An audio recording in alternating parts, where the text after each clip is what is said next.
Hello to all you tea timers. There's no turtles here anymore. They're gone. All my turtles gone. What do I do? No more turtles. Well, here once again with Katherine.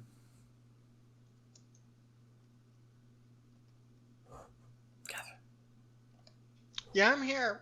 Sorry, I realized I should have said something. It's okay. We're here. No, I'm here. You're not getting rid of me with the turtles. I'm not a Gamma exclusive character. Yeah. You know, they're always saying so, Katherine, that she's the turtle person. We're here to begin a new project. But before we get to whatever the fuck's going on with Lelouch, what have you been up to? I probably should have asked this before the pod. You have not seen this show before, right? Nope. I'm just making sure. I have not seen it. Okay, because I have. I was thinking we could make. It has been like 10 years, but like I remember things about like the character backstories and like the direction of the plot, and I just wanted to make sure. I'm like, okay, do not spoil these by accident. Yeah, I guess we can get more interested. I guess maybe we can like get into our histories with the show later, or maybe now before we do the other stuff. Yeah. No. That sounds good. That sounds good. I just wanted to make sure before I said anything, you know? Yeah. Have I done anything not covered by the podcast that would be good to talk about on the podcast? Not really, to be honest. Well, we're both reading White Album 2, but also for reasons you are further ahead than me. I finished White Album 2 last week when my partner was here. Nice. So I'm still early on. Yes, I'm done. I'm still in IC. I hope you're liking it. It's good. It's good. I think it took a bit for me to get into it, but then once it got going, it got going good. Yeah, that's totally fair. I'm shaking Haruki like, what are you doing? But Takiya's good. As you said in like the FMA server earlier. Yeah. He's a fun guy. The Full Metal Alchemist server? True. Full Metal Alchemist. Full Metal Alchemist. Takiya's fun. I think his voice actor being who he is good too. I don't know the name of his voice actor, but his voice works great for that character. I agree. I love all of the three leads. They're all such fucked up little dinguses, and that's what I want from a game like this. Someone save them. I who knows what's in store for them in the future besides pain, I guess. But we shall see. I shall see. You already know. Yes. I don't even know what I've done. Oh, let me just move my mic a little closer. This should be better. Okay. What else have I even done? Can't think. You took the bar exam? Yeah. One of them. My province is stupid because there's two of them. Oh, damn. Good luck with round 2. Well, I did round 1 once and failed, so I have to do it again. Ah, shit. I'm sorry. Sorry, girl. I hate it here. Yeah. It is what it is. It was annoying. It was like 4.5 hours. Then they're like really annoying about what you can bring in and what you have to leave behind, which is like a bunch of stuff. Like, you have to nicely bind all your study material. Like your sanity. Well, yeah. It just the whole process just sucks. I wish they didn't do it ever. Some other provinces here have gotten rid of it, and they're considering doing it over here, getting rid of it here as well. But that might not be it for. What did they replace it with? Just like courses, which is just a bit more sensible, to be honest. Yeah, that makes sense. Yeah, what else have I done? Oh yeah, I did read the first episode of Umineko. Oh, how did you find? Yes. Oh, I see the they want money more than anything. Quote. Therefore, more than anything else, they wanted a lot of money right now.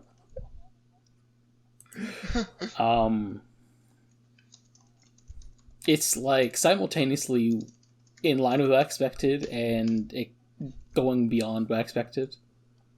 In part because it is a big escalation to be like, yeah, the first death is 6 people. Totally. And it's also like Higurashi is like about a group of friends, and Umineko is like about like the fucking like shittiest rich family you've ever seen. Yeah. So it's a very different vibe, I think. Yeah, I think I told someone it's like Higurashi obviously is like set in like a fucked up rural village, but like Umineko is almost like if you zoomed in and did a story on just the Sonozakis a bit. Right. Well, obviously, you know, it's more removed from like the rural setting because they're like, presumably these people are like, you know, living up in the city. It's just that they're all on a weird remote island. Yeah. I do think it's funny that everyone has weird ass Western names, but also Western. It's great. But also, Battler is just a weird name in any language. That's true. I think, I guess, spoilers for episode 1, I think having just tease Beatrice, but she doesn't show up until, like, the cast party, which is actually now plot relevant rather than just being, like, CL's lessons, etc. Is a good bit. Yes, it's such a good like play on your expectations from Higurashi. It's really good. Yeah.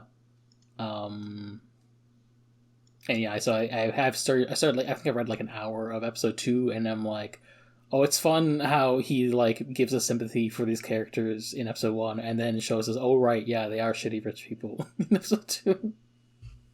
Mm-hmm.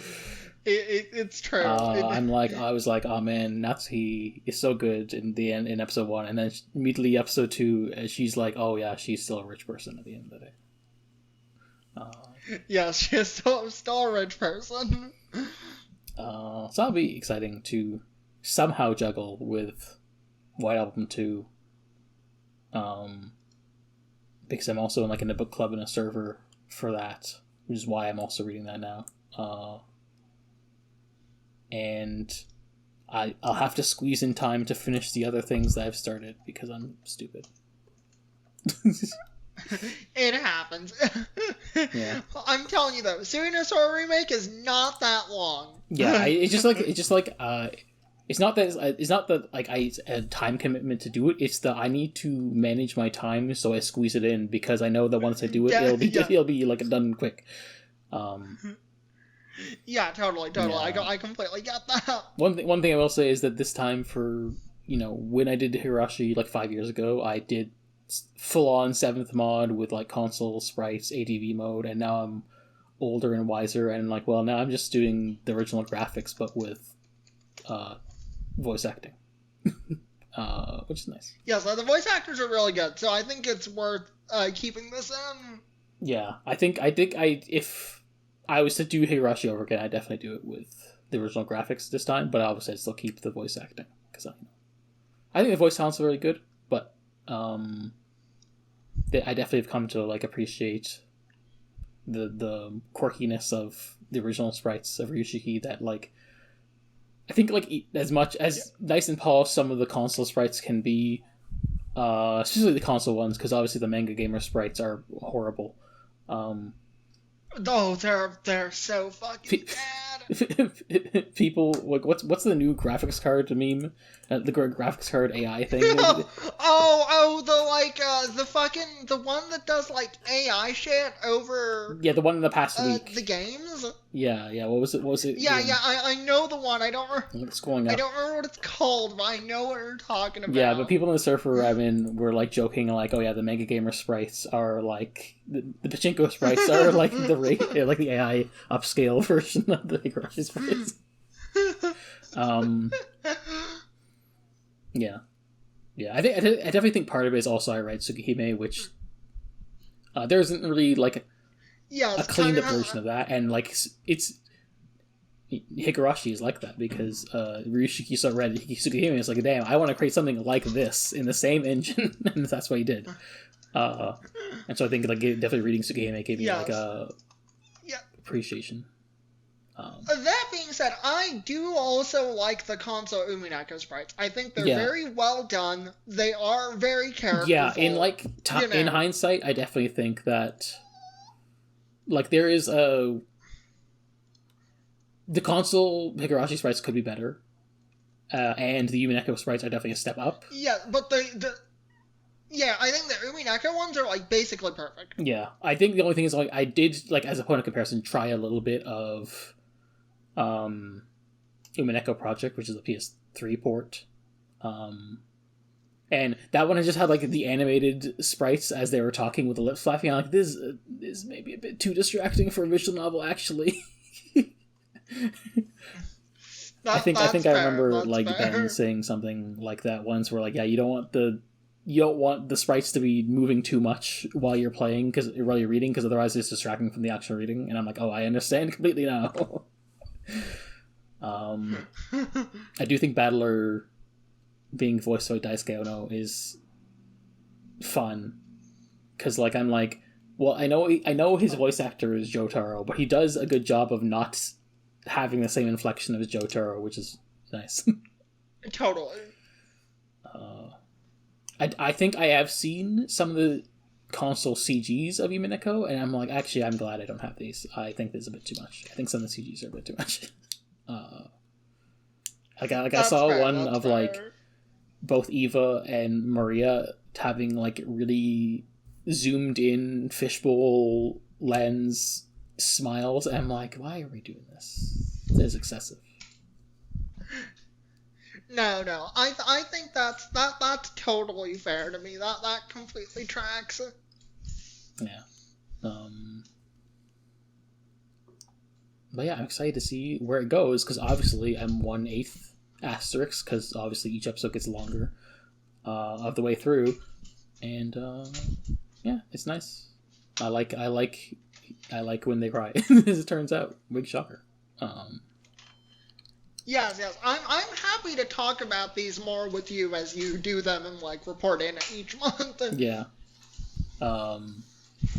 It might be easier for me to talk about it here than like when I have to give an update in the other pod, where I don't think my two co-hosts have read either Higurashi or Umineko, so I feel like as I go further, I'm like, yeah, I read it, I liked it, but I can't talk about it. Yes. You can definitely talk about it here. No issues with me in that front. I did see like finally they're releasing Rose Gun Days, which is cool. Yeah. I'm kind of Ryukishi'd out. I think most of his when they cry stuff is not particularly good. I enjoyed what I saw of Silent Hill F, but I need to finish that. Kikonia is really interesting, but it's a real first act type of game, and in a vacuum that would be fine, but considering they're not making the rest of it. Yeah, I'm just like, I'm not going to touch Zirconia until I feel like I can't recommend it in good faith. Because I'm like, I'm sure it's cool, but also, it's Act 1, and 2, Ryushiki has said, we live in interesting times, so I feel bad making it, and I'm like, well, I think you should be less of a coward, but also that does mean I no longer am going to... I I also agree. I'm like, dude, this is if you think the times have made it more relevant. Yeah, it feels like the ass backwards way of thinking about it. Then, yes. Yeah. This is also my opinion. I think Ryukishi is a real coward for this. I do. Anyway, I know people like Higginbana, and I don't know how much I'll vibe with it, but I'm willing to give it a shot down the road. But also, I'm not gonna touch anything else until I'm done Umineko, and then like when I. It's gonna be a little also, I definitely am like, because I think Ryushiki's strengths are like the core story and the characters, but not always. Did something break? Sorry, that was my cane fell down. Okay. Don't worry about it. It's okay. Yeah, I think like I've come to like realize this more as time has gone on, especially as I've read other VNs. But I think like Rikishi, he's good at characters. Like the core stories and characters and emotional beats are all his strengths, and the actual prose and maybe needing an editor is a weakness of his. Yes. My opinion of Ryukishi has basically always been that I think he is a good storyteller, but I don't think he's a good writer in the sense of like the craft of writing is like maybe a B, even if like the actual things these are saying are like above that. Totally, yes. Like having played a lot of VNs at this point, because I didn't really have the context back then, because like I think back that when I first read Umineko, I'd only read Type Moon novels, and like I think Tsukihime does have good prose a lot of the time, but you really have to like search for it in the early 2000s. Yeah. I was gonna say like I think the issue with like the Tsukihime and like Hagetsu Toya, for instance, or like whatever good prose Nasu has, which I get the impression he's known for having good prose, is buried under less than good translations. Yes. But now that I've read a lot more VNs, I can definitely say that I think Ryukishi is like way on the lower end as far as prose goes. Yeah, and like he definitely has his moments where I'm like, he's committing to being third-person omniscient in a scene, and like characters will say something, and then he'll give exposition of what their emotional reactions, and I'm like, I got that from the things they said and how they said it. Then again, maybe that's not fair. Like if it was without voices, like they was originally released, that's fine. Right. But also, it's hard to say. I'm curious. I know people like Rose Gun Days, but it's also like I won't get to it for a while because you got it. I mean, I gotta get through like first. Like I said, like I'll probably be burnt out on Ryushiki's writing for like when I'm done, and then I'll probably want to. And also, I want all of it to be out before I get to it. And also, I'm like, the premise is one where I am intrigued and think I'd probably trust Ryushiki with it more than other Japanese writers, but much like the story we are covering on the main thing today, because it's related. We'll get there. It's definitely ways of handling it that are maybe not best, especially in Japanese society. So I'm like definitely trepidatious with like some of the. It's like definitely I'm cautiously curious, because just given the plot, I'm like this could be really fraught, but I'd like to give Ryushiki the benefit of the doubt just because of his own like my experience with his works and like the kind of stuff he usually writes. He's usually better about these kind of subject matters. I think so. Yes. Yeah, we'll talk about this particular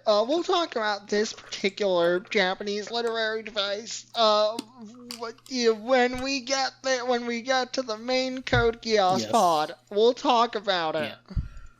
But I guess if we had nothing else, because like I was watching a movie when we were in the middle of this, but I didn't finish the movie, so I'm not gonna.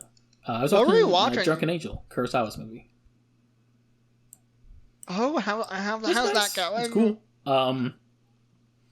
I haven't seen a lot of Kurosawa movies, but I'd seen like last year I watched Stray Dog, which feels I can't tell without doing research to what degree like Stray Dog was a thematic follow-up to Drunken Angel, but kind of feels like it a bit just because they're both noir movies that have the same two leads with kind of a similar relationship. I don't know if you've seen those movies, but... okay. I have not. Let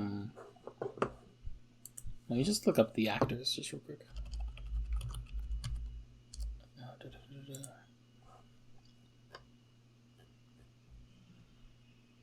Yeah, because you have the two leads are Takashi Shimura and then Toshiro Mifune.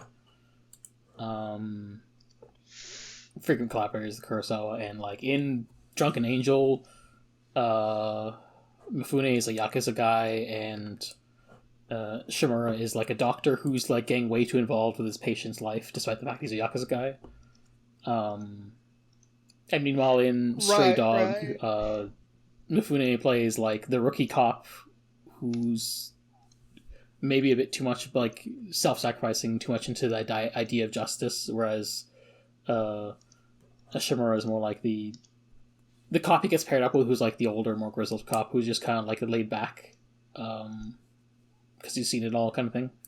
Yeah, a classic dynamic. I think I've heard that Stray Dog is kind of like the first buddy cop movie, so which is funny. Yeah, okay, so these are innovations, not classic dynamics of the time. 1949, very early in, relatively speaking, the history of cinema, especially like sound cinema, so. Yeah, and I guess also kind of not like early, but like relatively early in the history of like cops as we understand them in modern times. It's hard to know entirely how to put things into perspective unless you're like already doing the big deep dives, but But yeah, I guess if we didn't have anything else, do we get to the intermission segment? Our check-in on the red zone.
What the fuck would I call this? Did I call this the red round or something last time? I forget.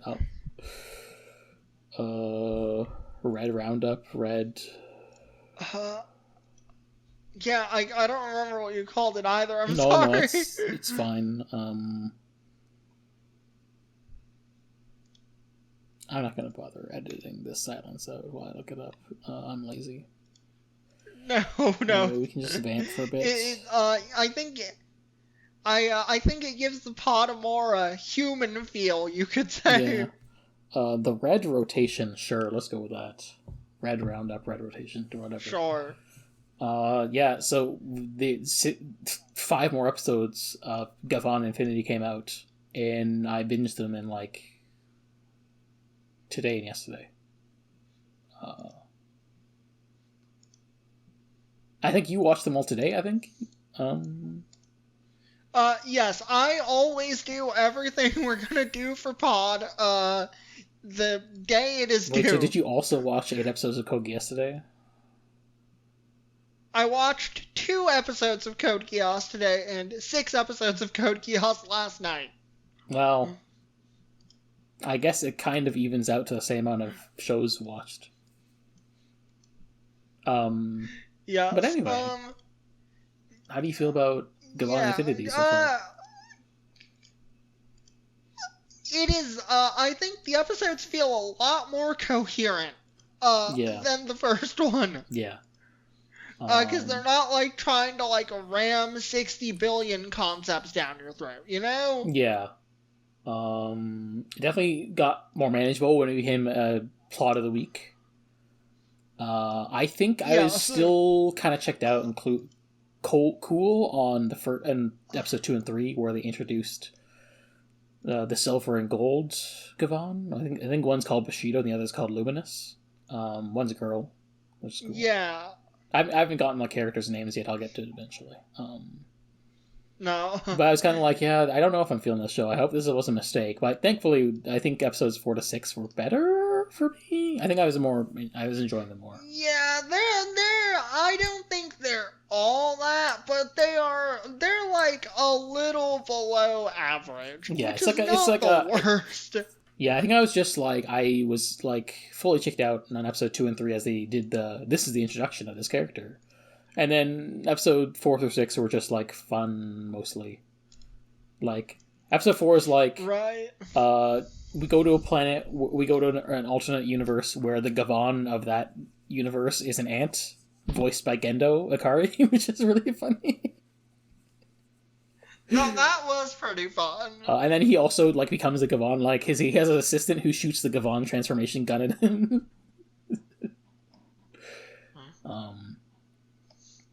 That's they have fun with that. Episode 5, I guess, like of the second half of these episodes we watched, episode 5 I think was maybe the lowest of those ones because it was like the weird plot of like Bushido's mentor, because like Bushido's like a weird robot guy who's like, he's not just like emotionless because of honor, but also he's emotionless because he's like, well, I'm a robot, so I don't have emotions. And then Infinity's like, well, you obviously have emotions, you just got bad expressing it.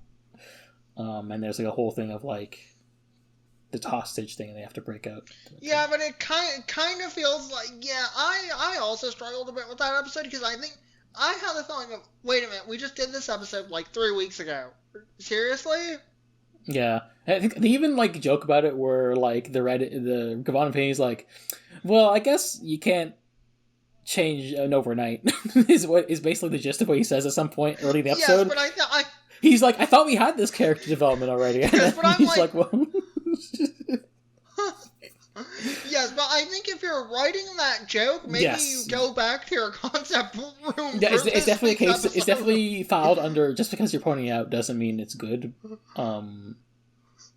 felt like spinning its wheels a bit.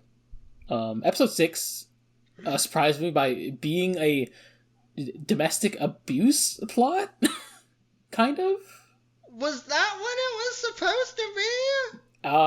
It's not heavily drawn attention to, but like the plot's basically about a mother and daughter who escape a rich dad, and they're like, we're trying to escape from this dad, and she does say, no, don't send me back there to the guy who hit my mom, is the thing she says.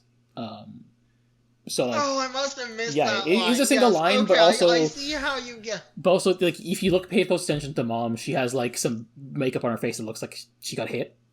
She has an injury there on her cheek. Yeah. And so like it is like I guess it's like because there's a kid show, they're like not going in as hard as they maybe could, but maybe they're like, this is like the limits of what they could feel doing while still being like, damn, they went there. That's actually impressive in a way. Yes, yeah, that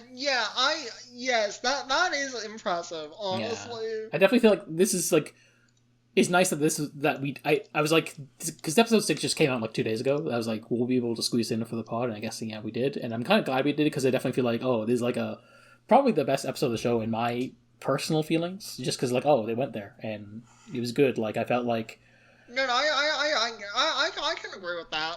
I feel like it's weird because in this episode it felt more like Gavan Infinity, because he's the Red Ranger, shows up in the middle of a fight just because he has to have his scene quota, but it's mostly an episode about like the Gold Gavan and her sister doing their own cop episode on their own world, dealing with this,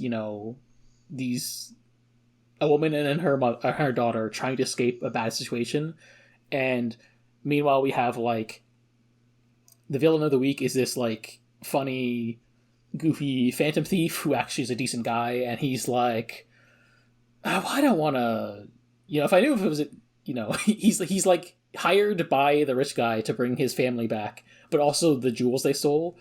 And he's like, once he finds out the deal, he's like, well, okay, I'm not gonna take the family back to their abusive dad, but I will, quote unquote, give him back his jewels, by which I mean I'm gonna give him counterfeit ones while taking the real stuff for myself.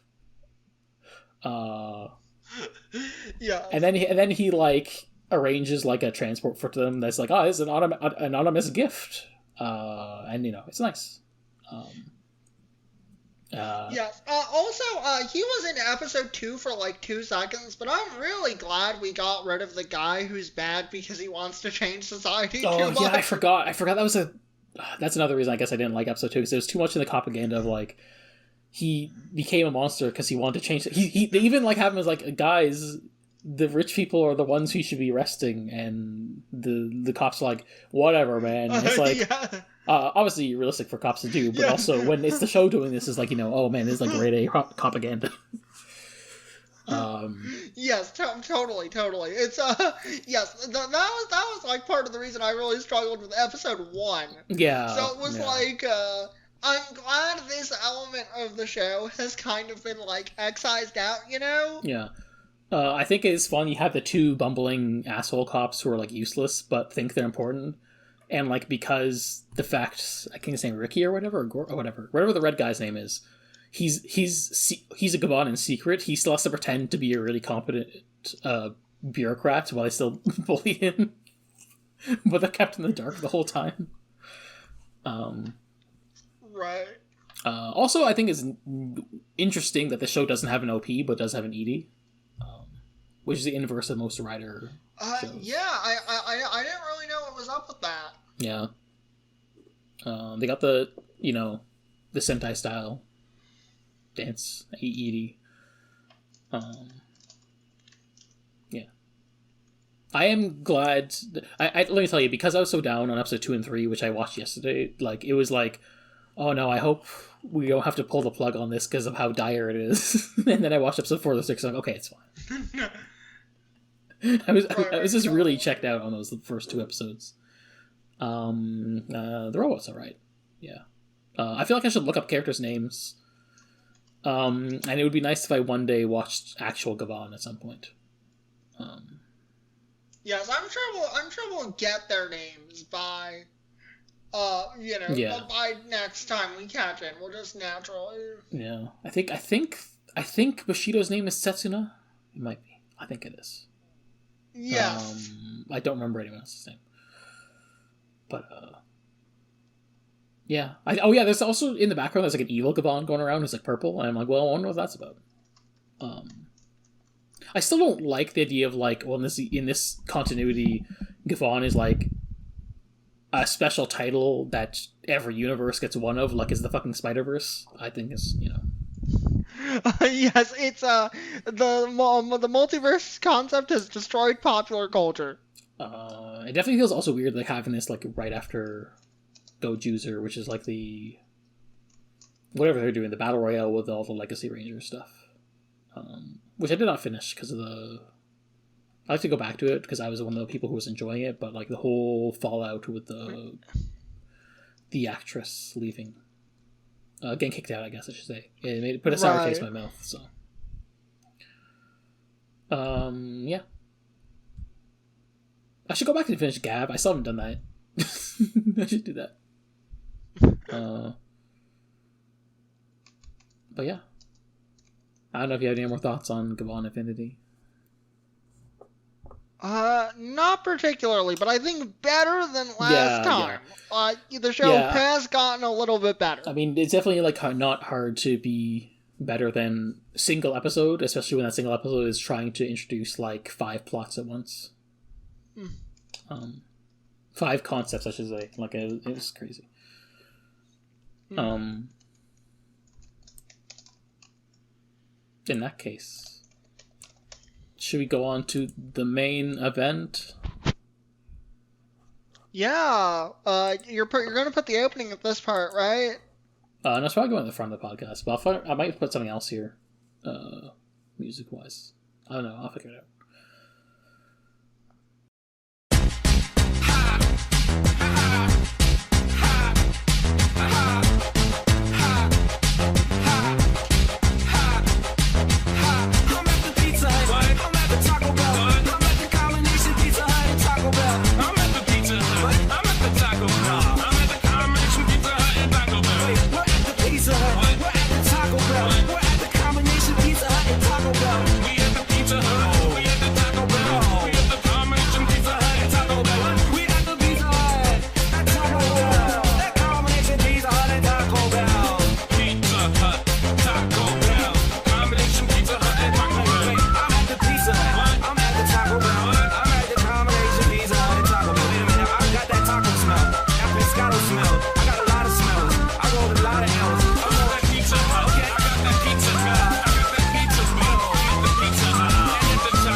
Alright, so, which one of us does summaries for odd-numbered episodes, and which one of us does summaries for even numbers? Before we do that, did you want to go over your history with the show? Oh, yes, history with the show. And then I watched the show in 2016. I remember thinking it was pretty alright. There are some characters I particularly like, for reasons I cannot talk about, because Mal has not seen the show before. I will reveal who my favorites were the first time I watched this when we finish. Can I say something that might be mean and incriminating? Hit me. I wondered if maybe you liked Cornelia and Yuffie.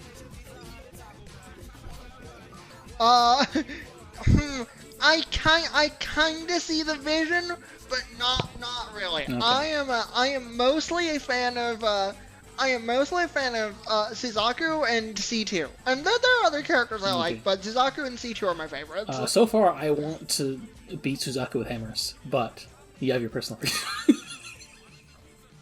We'll talk about it in future weeks. I have my own weird history of the show, despite having never seen it.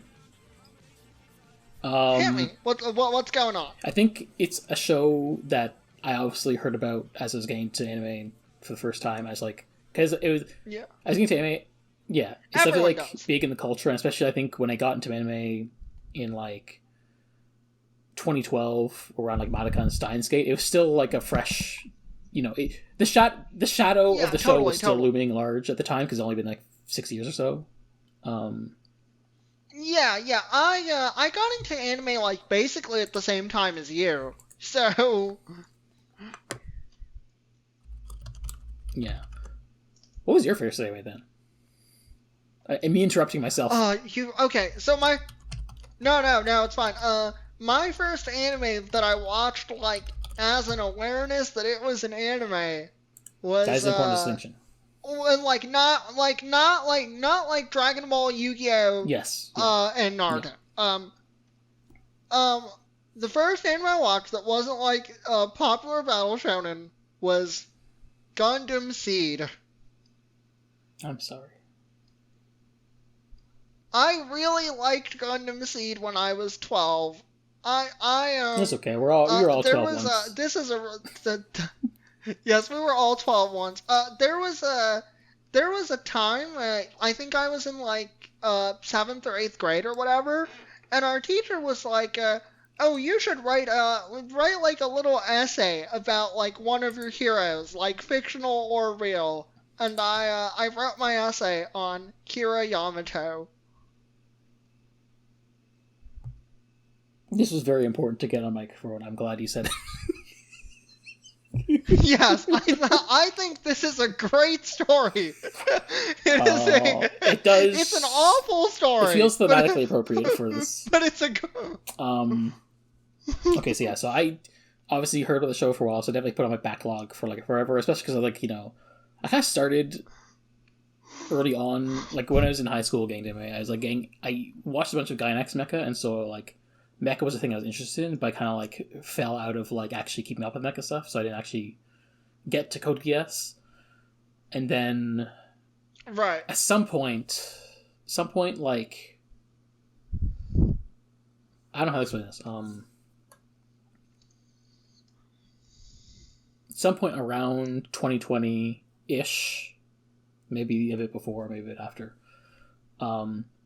before the podcast known as Ultra Q was a twinkle in my eye, I had another plan to do a different kind of podcast that almost got off the ground but didn't. And it was a Clamp podcast, going through all of the works of Clamp, the manga group. Oh. And we can pivot into that at some point if you want. I'm open to it. Mostly because one, I want to read more camp stuff in general, and two, the name I came up with for that pod was good. I want to use it again someday, but I won't say it here so no one steals it. But anyway, sure. It was an idea I had with like two of my friends, but one of them like almost immediately life happened to them and hasn't stopped happening to them in the years since, so it became a no-go.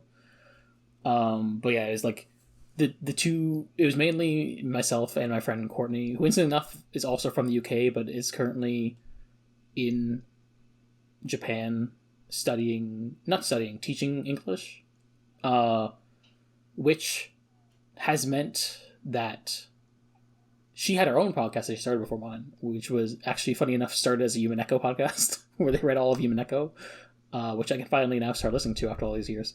But that pod has kind of been on hiatus because of the just logistics of when one of the main hosts is in Japan and trying to schedule with other people in the UK. That's kind of hard. And even harder when I'm in North America. And so basically one of the things that we wanted to do because of, who worked on the character designs of Code Geass was that we'd at some point get to Code Geass and the Clamp podcast.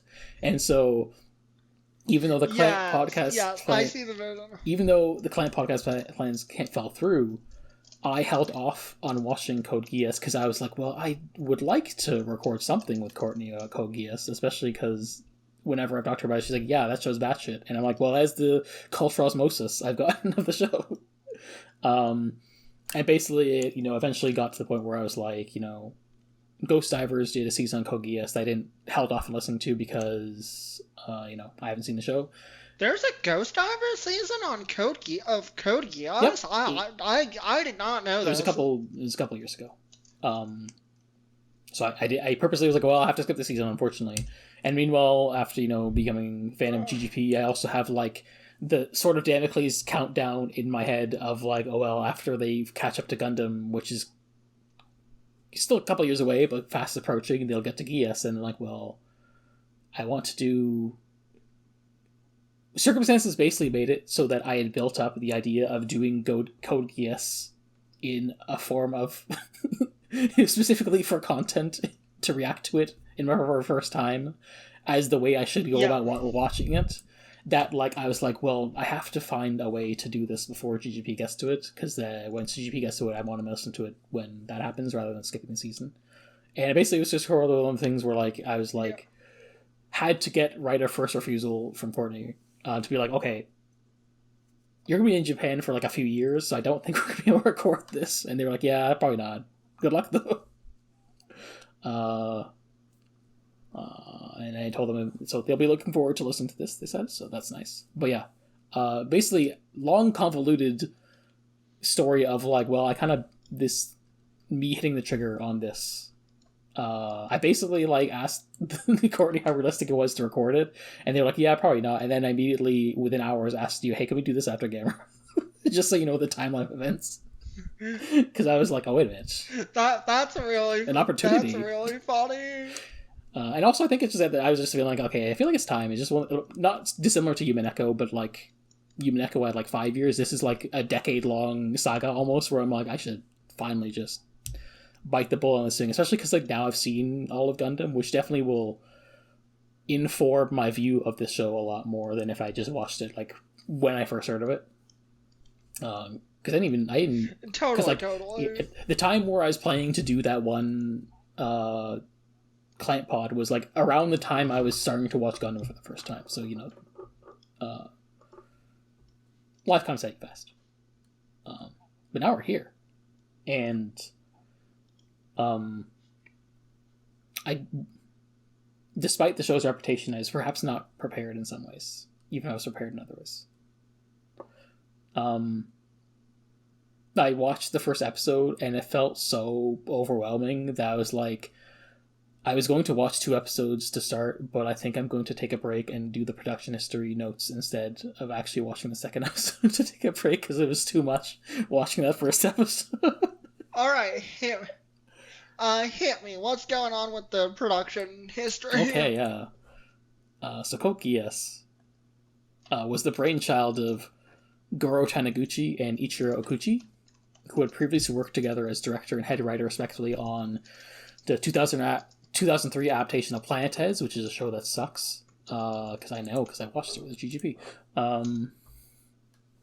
And they were both recruited for that project by Sunrise producer Yoshitaka Kawaguchi.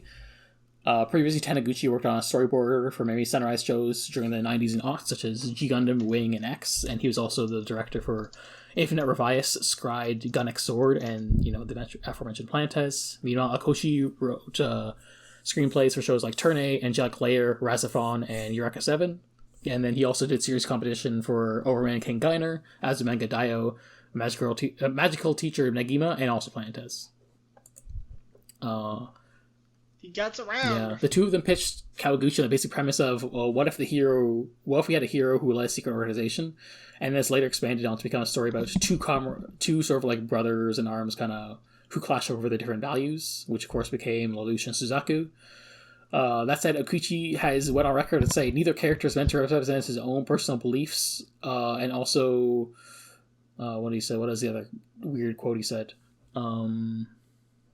According to writer Ichiro, I don't know if that's a weird quote. I think that's a pretty sensible quote, to be honest. Maybe, but I'm also just like, he also says, according to Ichiro Okuchi, he did not want the story to revolve around Lelouch and Suzaku's point of view. Neither are they mouthpieces for his own personal ideologies. Maybe now that I'm further in the show, I respect him more if he doesn't actually believe these things, but at the same time, I am like, that's a weird, like, fence-sitting way of describing things in the vacuum.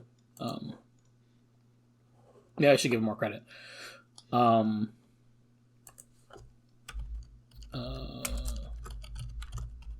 don't know, I'll get distracted. Yeah. During the early playing stages, Kawaguchi also approached the Mega Circle Clamp to do character designs. I don't know why he did this, but I guess he just liked their vibe, which is fair enough, because, Clamp is cool. And while many Clamp works had gone on to have many anime adaptations by this point in the mid-aughts, which is Ray Earth, Cardcaptor Sakura, Chobits, etc. They've all had, animes at this point.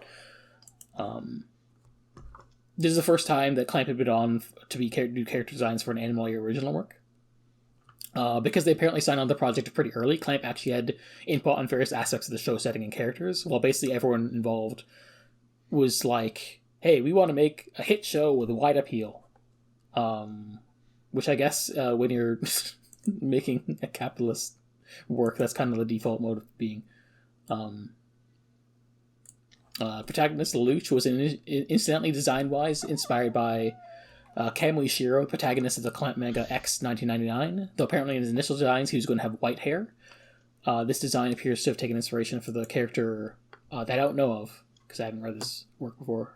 Rokuro Makube from Tezuka's The Vampires. Here's just some images of some early Lelouch designs. If it'll embed, will it embed? No, they won't embed, but I've clicked them. Oh, that's fine. Oh yeah, I think some of these designs are nice, but I think the one they ended on is really like Lelouch. You know? I mean they did I think pick the winning one in the end, which is easy to say with survival bias, I guess, but also like it's Lelouch. Yeah, totally. Lelouch's alter ego Zero was also developed early on, with Okuichi insisting that a masked character was essential for a Sunrise show. No, so true, honestly. Though Clamp went out of their way to make it a standout design mask compared to previous Sunrise mask characters. Wonder what are they referring to here? That said, while the Char comparisons are obvious, Taniguchi claims he himself was aiming to be more inspired by Kamen Rider, was sort of like Lelouch showing to be like Shocker, and then Suzaku trying to be the Kamen Rider or something. And I think he even asked... Yeah, I think you can definitely, we'll talk about it more when we get to the episodes, but I think you can definitely see, like, both aspects of the, both influences, yes, and, maybe. And I will say, Taniguchi apparently asked Okuichi to avoid making the show too Gundam-like, but in the end, it kind of just happened, it was kind of just inevitable in the end, like, it's funny to hear that Taniguchi was like, please don't make it too much like Gundam, and then kind of like gave up because of how inevitable it felt. And meanwhile, I'm watching this, I'm like, some of this shit is the most Gundam shit ever. What are you talking about? Yes, fucking Charles Bertana fucking showing up to do the Gurren Zombie speech. Yes, I was. We'll get to it. We'll get to it. We'll get to it. On that, I think though Kichi also did note, like, besides just like Amuro and Char parallels, he also noted some Camila Quattro parallels as well. I will say definitely, at least, like, obviously the influences are there, but it also feels like, these are their own characters still, which is still good. Which is, frankly, Code Geass asked the, like, sorry. I was gonna say, like, they are their own characters, which is more than you can say about many characters who are very obviously ripping off Char and Amuro. I'm looking at you, Zex. Go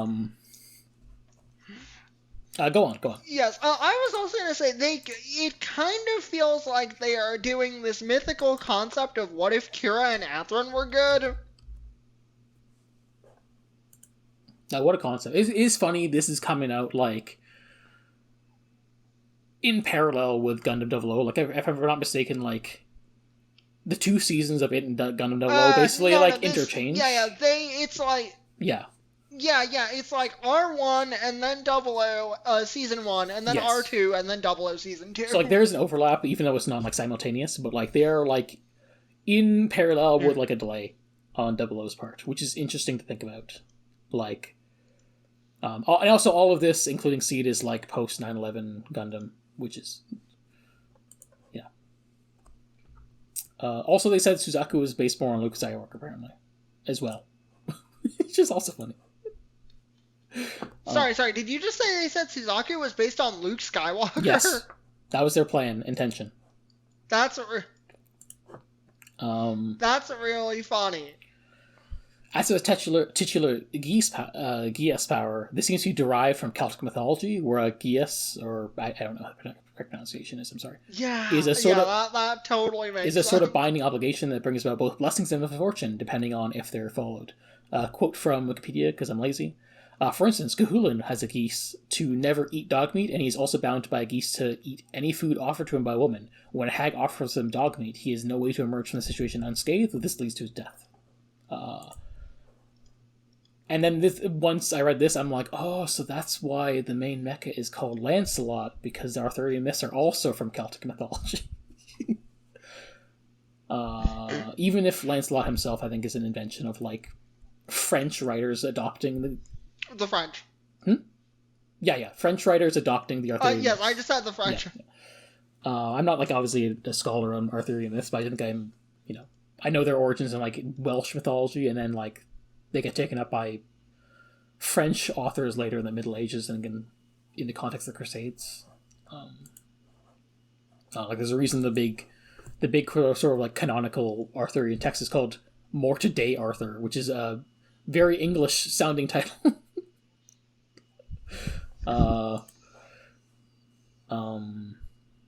In the show's production pipeline, Clamp's lead artist Mokana would finalize the original character designs, which were then converted by Sunrise character designer Takahiro Kimura into designs that the animation team could use more for animation purposes without deviating too much from the original core concept. Kimura himself claimed that he spent, like, days on end analyzing Clamp's art style from the previous works and art books just to make sure that, when transferring the original designs to, like, animation design stuff, that nothing was lost in translation. Music was done by Kotaro Nakagawa and Hitomi Kuroshi, who had both previously worked on Planet Tez and Gun X Sword, so getting the gang back together.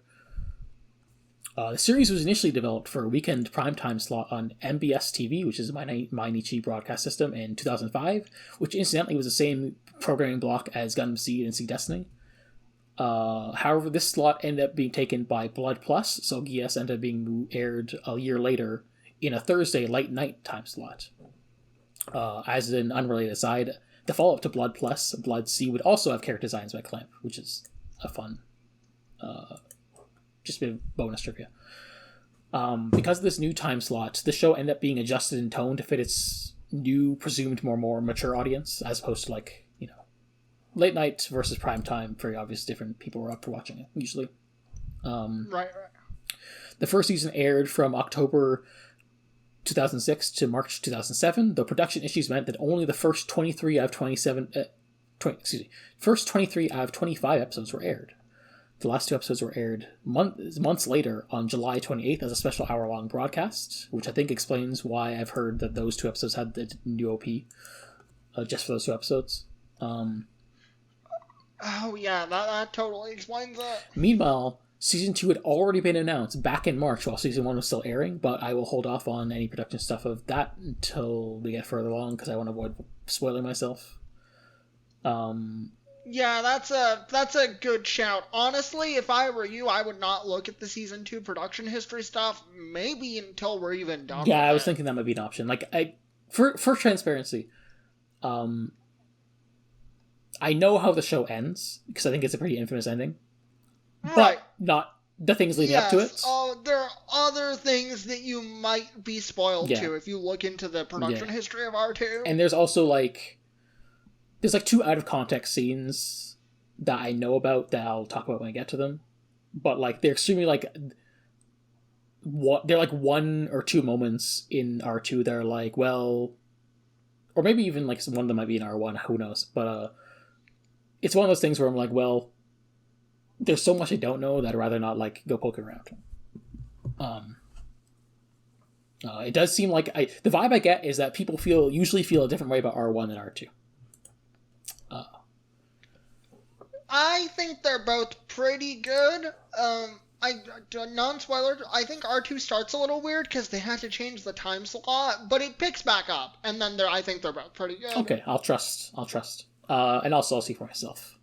I know that, like, when I watched 00 way back when, I was like, oh man, I like Season 1 and Season 2. And then when I rewatched with GGP, I was a lot higher in Season 1 and a lot lower in Season 2, which is unfortunate because I was a big 00 is one of my favorite Gundam series fans, and now I'm like, oh, well, I like a lot more Gundam seasons now. I wasn't sure how much voice cast I should get for this first batch, but, I'll probably sprinkle in some more as we go along, but... for this first recording. Yeah, because the show does have 1 billion characters, and we don't want to spend 10 years just doing voice actors. I had to go to the wiki page to find character names so I could actually write notes in these summaries. There's so many characters. I was like... Anyway, of, the 4 main characters, I will give you their voices, and then we'll figure out who... In next month or whatever, I'll figure out who's more important to actually, if I need to. Yeah. Lelouch Lamperouge, aka Lelouch v Britannia, is voiced by Jun Fukuyama, who voices Keith Leiji in Turn A, Kimihiro Watanabe from Clamps Holic and Tsubasa Chronicle. He plays Joker in Persona 5. He plays Baron Nero from Tokyuger. He plays Chibi Godzilla in Chibi Godzilla Raids Again. He plays the teacher in Assassination Classroom.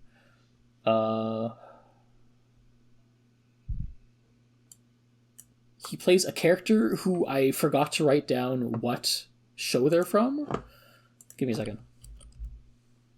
Oh, Shinra Kishitani from Durara. And this one's for me. He plays Tori Aoi in Horizon in the Middle of Nowhere, which is a show I watched a long time ago and meant to eventually get to the novels of, but each of those novels is like a fucking dictionary length, so it's intimidating.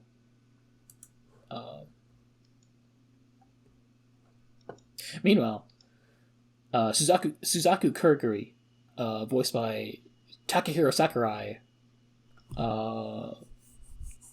voice of Cloud for Final Fantasy VII, Miguelis from IBO, Rohan in JoJo Part 4, Griffith in the 2010s Berserk Golden Age film trilogy, and Shogo Makishima in Psycho-Pass, the main villain of that first season.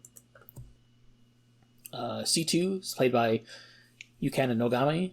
She plays Mei Ling in Cardcaptor Sakura, Hanuka aka Kier White in Furtara Precure, Mezuo from Kamen Rider O's, Tegajun from Go Suger, Tyr Grants from Tales of the Abyss, and is apparently the Japanese dub voice of Dusk from Arknights. Yeah, that makes sense. And then finally, Kallen Kozuki, played by Ami Koshimizu, who plays Ryuko Matoi in Kill la Kill, Nemini in Eureka 7, Najida and Ashita no Najida, Hollow and Spice and Wolf, Hibiki / Cure Melody from Sweet Precure, and Yukiko Amagi from Persona 4.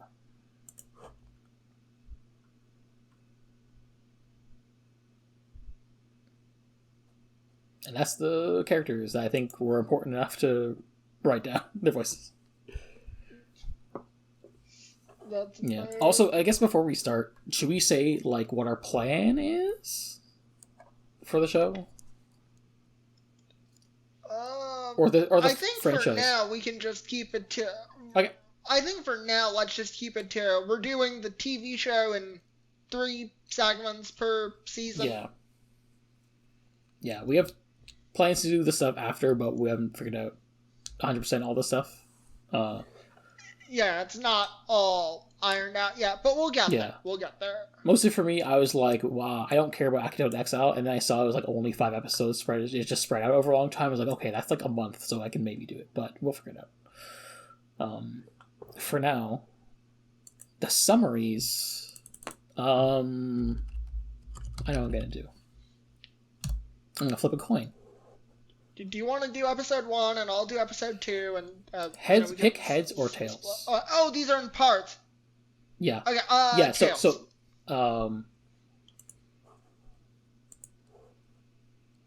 it's heads. Okay. I didn't figure out which was supposed to be. I'm stupid. Okay, you pick, because I guessed incorrectly. Yeah, okay, let me just say, when I wrote these, I was like, I can't do one big summary, so I have to break it up.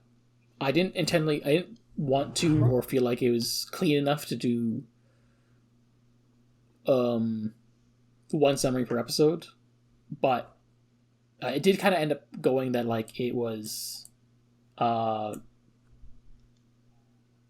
4 pairs of episodes. That's how the summaries were done. Okay. I flip a coin again. Tails, you do odd. Heads, I do odd.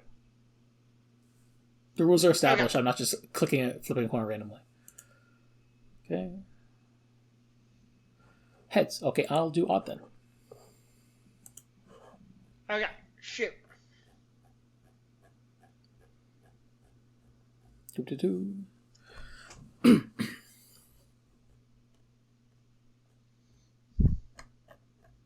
Damn, actually, the part 1 summary is actually the short of these. That's crazy.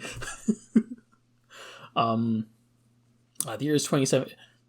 The year is 2017, 7 years after Japan has been put under colonial occupation by the Holy Britannian Empire, which is actually located in America, where the giant robots called Nightmare Frames. Much of Japan, renamed to Area 11, is now inhabited by Britannian settlers, while the Japanese themselves, officially termed 11s, are forced to live in ghettos. Lelouch Ramperouge is one such Britannian and attends Ashford Academy while also spending time beating rich guys at chess for money as a hobby. However, one day he gets entangled in an operation by a Japanese resistance group located in the Shinjuku ghetto to seize chemical weapons for the Britannian army. He is reunited with his childhood friend Suzaku Kuriguri, the son of the last Prime Minister of Japan, and now an quote-unquote honorary Britannian serving the Imperial military. The resulting skirmish between forces leads the Britannians, led by Viceroy Prince Clovis, to begin a pogrom to wipe out the population of the ghetto in order to keep the secret truth of the chemical weapon capsule safe. With it, in fact, not chemicals at all, but a strange girl named Cece, who seemingly dies in front of Lelouch before forming a Faustian book contract with him in exchange for granting him a strange power called Geass, which lets him mind control others. This is all in the first episode.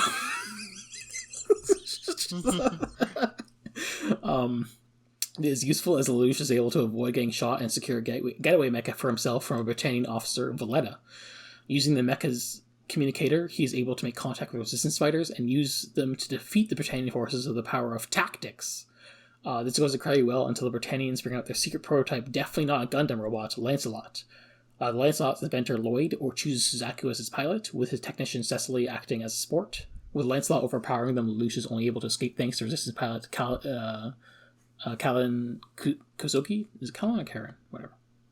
Kalin Kozuki.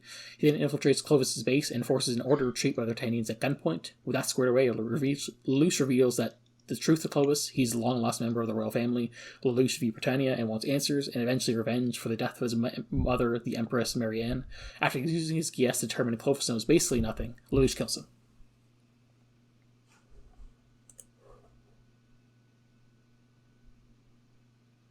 Yeah, okay.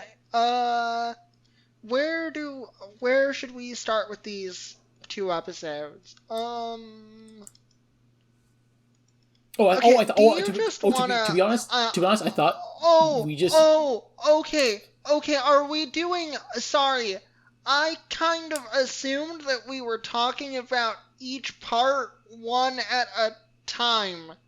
Unless you would rather just do all 4 summaries at once. I think it's easier to do all at once. I think that's kind of how I did in my mind. It's just that like breaking into parts and having us go back and forth also makes it more manageable. Do.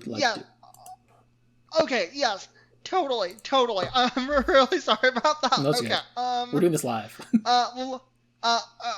So part 2, which is episodes 3 and 4, basically. Lelouch returns to school life, where he is part of the student council alongside his friends Shirley, Nina, Revals, and Millie, granddaughter of the school headmaster and member of the Ashford family. The Ashfords are a elite yet politically weak family who allow Lelouch to live in campus on peace and secrecy with his younger sister Nunnally, who was blinded and became paraplegic upon being injured during their mother's murder, as well as their maid Sayako. Lelouch thinks to himself that his newfound powers allow him to move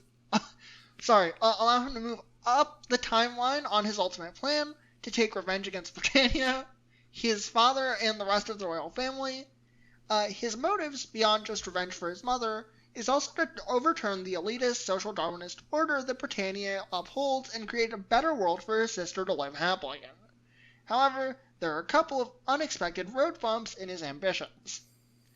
First is discovering that Colin is in fact half Britannian and his classmate, as well as a new recruit for the student council. This results in a battle of wits as Colin suspects Lelouch's role in Shinjuku, while Lelouch tries to throw her off in ways that increasingly look like harem anime hijinks to the outside observer, which is unfortunate for Shirley. After a champagne mishap, Lelouch uses his powers to have Saiko call Callan on the shower phone with a voice recording, which takes care of her suspicions for now. The second issue is trickier. Clovis's death, which had until then been mysteriously under wraps, becomes public knowledge after a military coup by military officer Jeremiah and his faction of purebloods who wished to purge the military of its Japanese members. And Suzaku is being framed as the culprit to that end. Lelouch springs into action by adopting a mask and caped alter ego, Zero, and reconnecting with Colin and her resistance comrades, led by Kaname Ogi. From there, they initiate a rescue operation as Suzaku is being delivered in chains to the courthouse to stand trial. In the course of the operation, Lelouch as Zero confronts Jeremiah, claiming responsibility for Clovis's death and threatening to leak information about something called Orange, all of which has been caught on camera as a result of Jeremiah's recruitment of state propagandist Diethard, who was previously responsible for Clovis's state funeral and can't resist filming an exciting new story. As the resistance succeeds in carrying Suzaku away, Lelouch seals the deal by using his Geass to have Jeremiah order his comrades to stand down and allow Suzaku's release. While the resistance discusses Zero's miracle back at base, Lelouch, still as Zero, asks Suzaku to join him in his war against Britannia. Suzaku refuses and instead opts to go back to stand trial. In his views, the rules are to be followed even if they are corrupt and lead to his death, and that he finds more meaning in struggling to change the system from within. Lelouch thinks this is absurd, but is powerless to stop him from leaving. It is only after hearing you read my own summary that I realized, damn, if just throwing in the word shower phone there, it probably makes absolutely no sense to anyone who hasn't seen the show. But also, we cannot dwell on that because there's just so much happening.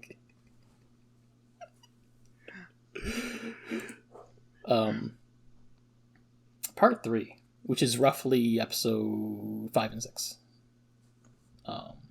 Lelouch returns home to find C2 is somehow alive and also befriending Nunnally.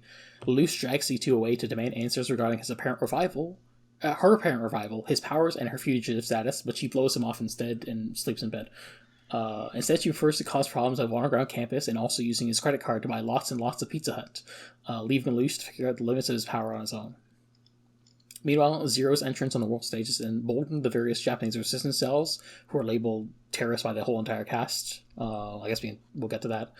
Across the country. In addition, Jeremiah's political star falls after the rescue operation, and the suspicion sown among the ranks to his association with Orange, which Lelouch reveals to C2 is something he just made up, but purposely said just to, sow discord. Not helping Jeremiah's case is the fact that the Geass has meant his own memories of the event are scrambled, though Vitella, as his most trusted ally and on the receiving end of the Geass ones herself in episode 1, feels he's being set up. All of this mess combined with the vacancy left by Clovis's death results in the more militaristic Imperial Princess Cornelia being appointed as the new Viceroy of Japan, and she concludes mop-up operations in her own war in West Asia. As for Suzaku, his case is dismissed due to basically just lack of evidence. Realizing I forgot to put certain words as I wrote this. And he immediately runs into a mysterious pink-haired girl who drags him around town to sightsee. This culminates in the two heading to Shinjuku, where they break up a fight between Japanese resistance members and a couple of Britannian tourists. And then also in Lancelot, a battle between Jeremiah and some other Britannians who accuse him of treason. The girl is able to have everyone stand down, revealing her identity as the Princess Euphemia, or Yuffie for short, and for good measure, Lei explains to Suzaku that she's the one who pulled strings to give him a more fair trial and get him released, and also has him transferred in as a student for Ashford for him. How nice. But Jeremiah still gets arrested and demoted under Cornelia's orders, though. Suzaku, due to the recent political fallouts and also racism, faces hostility from his new classmates, who is happy to reunite with Lelouch. Lelouch, as well as Nunnally, are happy to see him. Even if Suzaku insists that, maybe we should keep our friendship a secret, because, you don't want your secret to get out that you're royalty. Lelouch once again takes issue with Suzaku's self-sacrificing attitude. Then the next day, in was my opinion the best episode of the show so far, a stray cat runs off with Lelouch's Zero mask, resulting in an absurd goose chase by the entire student body that culminates with Suzaku saving Lelouch from falling off a roof and then publicly being accepted as a friend and a member of the student council. And immediately after that, everyone watches the Emperor give the Garma's Abbey funeral speech. No, really, it's just the same speech exactly. I'm serious. Lelouch never misses the opportunity to curse his dad's name, and we find out via flashback that he and Nunley were shipped off to Japan as political hostages after the Emperor deemed him and his mom and his sister have no value under his worldview.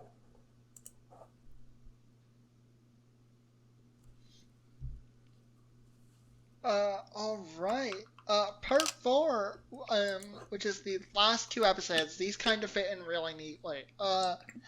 Now that Cornelia has taken over as Viceroy, she has wasted no time in clamping down as hard as she can on resistance groups.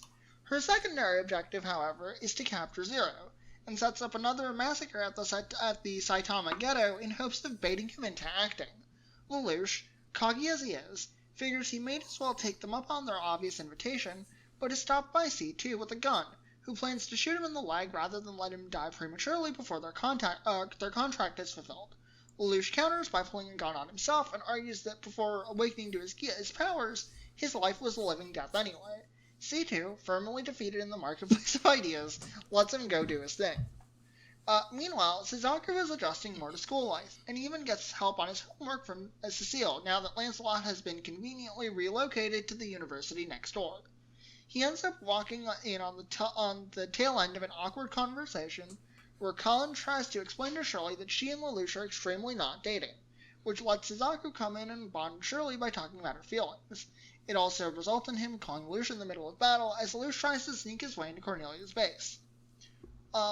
Unfortunately for Lelouch, he discovers that despite at first appearing to repeat the successes of Shinjuku, Cornelia's far more organized military operation is far more capable of crushing a ragtag resistance militia than Clovis's was. To his chagrin, he is only saved when C2 dons the Zero disguise and draws the Britannians' attention away enough for him to escape. Realizing what he could have learned from the State and Revolution, Lelouch decides he needs a bona fide organized military force to carry out his plans. To that end, he recruits Colin and Ogie's group after securing a mobile HQ for them with his powers. It even has a TV, which lets everyone see the news that a splinter group from the Japanese Liberation Front have taken hostages at a hotel, in response to a conference over a MacGuffin mineral being held there. Lelouch frets, as not only is his crew not sufficiently set up to act, but among the hostages are his friends on the student council. Cornelia, meanwhile, would let the hotel sink, hostages be damned, if it meant wiping out all the terrorists. But her beloved sister Yuffie is also among the hostages, and so she cannot bring herself to act either. Lelouch's Zero is able to use this to his advantage, and secure passages into the hotel after his team steals Deedhart's car. While Cornelia figures she can use the chance to take out Zero with the others, a bunch of stuff happens as Lelouch has the leaders kill themselves with his powers. Yuffie reveals herself to save Nina from her own racism, and Suzaku goes in with Lancelot to fight some guys in the tunnel under the hotel that nobody was able to take care of because he also wants to be a hero. In the end, the hotel is blown up by Lelouch with C4 while his crew helps bring the hostages to safety. From there, Lelouch's Zero reveals to the whole world his new team of comrades, now in masks themselves as the Black Knights, who he insists are not a resistance group but rather Knights of Justice. Whatever this means. He also makes his stance on October 7th clear. There is no difference between Britannian settlers and native Japanese resistance, just between those who take up arms and fight the correct way versus the incorrect way. And also, we will be coming for you, so watch out. Yeah. It is fun and nice that even though it's like it's kind of an episodic show / serialized show, the pairs of episode pair up well, even if, part of episode 3 bleeds into the part 1 summary just because that's when the Clovis encounter happens. But yeah. This took me a while to write just because so much is happening and it's very hard to try and make it succinct. So much happens in this show. I think... Okay. Before we talk about anything else... Yeah. Because, this is kind of part of the overarching framing of the show, and I would rather just get it out of the way, in quotes, now. This show is a part of, Japanese genre fiction, that, and probably even non-genre fiction, that you can loosely prescribe as wouldn't it be fucked up if Japan was imperialized and we've never done anything wrong ever? Yeah. Like, the first few episodes have this whole, like, Japan was colonized and had their name, their identity, their culture stripped for them. And I'm like, wow, that's crazy. Imagine if some country in that area did that to the other countries around them. Yes, there are ways that you can make this plot more nuanced, and I think at times Code Geass does try, but it is definitely still in this space, and that is a problematic space to be in for reasons that I should not have to tell you. Yeah. Like, I have my own like jot notes on this, but it is like, you know, like, obviously in the context of like the American occupation of Japan, there were like horrible abuses and things done by service members, you know, occupation was exploitative, etc., etc. But also that occupation was not a colonial occupation, but instead was one that was specifically to help make Japan a more compliant and subordinate fellow imperialist power against the communists, and not like as a to be colonized. And of course, Japan did all these things to like Koreans, and also, you know, still kind of does them because like Hokkaido is a settler colony, and also like Japan doesn't recognize Ryukyu as a distinct ethnicity, nationality, and instead it's just like, oh well, they're just Okinawan Japanese. They're not like a different people that we colonized. So like, even though like the specific way that Britannia erases people by just calling them by their number is hyperbolic, is like gesturing to a real thing that exists. See also like in another example outside of Japan's own empire, you have like the way that 1948 Palestinians are called Israeli Arabs, so on and so forth. Right. So like the stuff with like Area 11 and 11s is a gesturing to a real thing that exists, even though it's like a hyperbolic version of it, but also is like also a thing that Japan has / continues to do, and so it does, you know, it is a fraught thing to do. I was talking to my friend that is kind of like, it's like all the stories were like, they're like, damn, wouldn't it be fucked up if the Nazis won World War II and like colonized America? And I'm like, wow, that's crazy. Yeah. It's and like, you know, Japan's relationship with the United States and like broadly the Anglosphere parts of the world is very complicated, and it's not, you know, as you said, it's not a happy history in a lot of ways. So it's not like this type of story comes from nothing. And I think in this context, I find the portrayal of the sort of Japanese liberation front in episode 8 kind of interesting.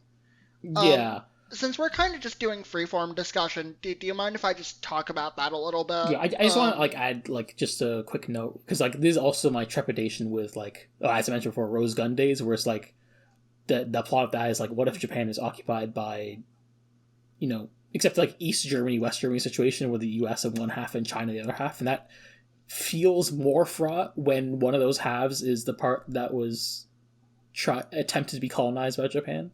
Like, it's a different thing for Japan to be like occupied by like the colonized versus like fellow imperialist power.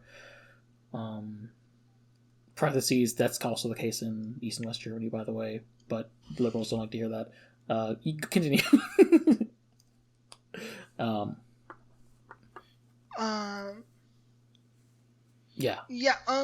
It's interesting because I feel like with what they're trying to do with the Japanese Liberation Front episode is that they are trying to distance this show a little bit from like a sort of like crude Japanese nationalism, you know? Yeah, like one of the people who I thought was going to be an important character, but he dies in episode 1 because he blows himself up.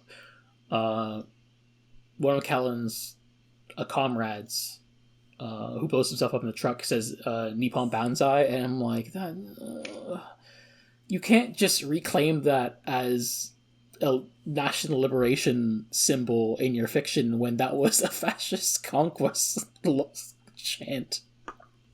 You know, it was an imperialist chant, and now it's being repurposed for an anti-colonial chant, which is crazy. But also, I feel like, I guess I'm curious to see what the show writers actually believe, because I don't know, the politics of it seem messy, especially with the way they're like, well, we don't think Lelouch or Suzaku are our mouthpiece for ideology, and like, well, what is your ideology then? Yes, my suspicion is that you will not find the show writer's ideology in the show super directly. Yeah. Oh, okay. Not super directly. Okay. Yes. I think the show stance on violence is like more interesting than a lot of the mecha stuff that's kind of in the air at this point. Okay. Because they lay it out pretty explicitly at the end of the 8th episode. And it's kind of like a, we'll have more chances to talk about it, but it is kind of like a core theme of the show in some ways. Is like, I think the Code Geass stance on violence is that violence is like understandable and acceptable, but only if you do it to those who do violence as well. Yeah, but I think I would agree with this to a degree, but I also think the show's view is still caught in like a liberal framework where they're like, they don't see settlers living on stolen land as violence, and so therefore are as innocent as the colonized if they don't have arms. Which is like, Lelouch's whole thing is like, it is bad for the Japanese liberation group to take the hostages. We can talk, there's always like the messiness of like the actual execution of the hostages, and also like, how would that be in real life versus just how a thing is depicted in a show where you can just like, frame things to be as ever you want, like what if the world was made of pudding.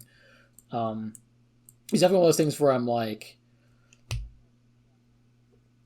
when we have seen, like, again, like I made the joke in the summary of like Lelouch's reaction to October 7th. I think that's like when you see how things have been in Gaza since 2023, and how the whole thing of like, oh, release the hostages uses a sort of Western liberal justification for continuing the genocide. That's where I'm like, you need to actually like, I wouldn't expect like a show existing in liberal hegemony to sell lots of merch to like be as thoughtful as this, but also we're doing media criticism, so I'm going to be as harsh as I need to be. It is like one of those things where I'm like, you need to have a better sense of like colonialism, and also specifically settler colonialism, to have an understanding of like violence in society and like what violence needs to be done to like liberate a colonized place. Because when the colonialism imposes a violent system to begin with, and sort of like, rest of the earth phenomenon, in order to defeat a violent system you need violence, etc., etc. I don't know if that's just a right. I don't necessarily think the show disagrees with that. Yeah. Like, and also we are only episodes in. Just for like things. Yes, but like just for like things relative in sort of like the same genre, space, and time. Yeah. Lelouch is not like a Kira Yamato Banagher Link's like pacifist protagonist. Yeah. It's just that I don't know to what degree the show will side with Lelouch entirely, and because like Lelouch's perspective is like, well, you gotta release the hostages. Neither Hamas or Israel, etc., etc., is my vibe based on episode 8, and I'm like, well, I don't agree with that perspective, but whether the show agrees with that, or whether Lelouch's position changes, or what develops, is a thing that remains to be seen. Right.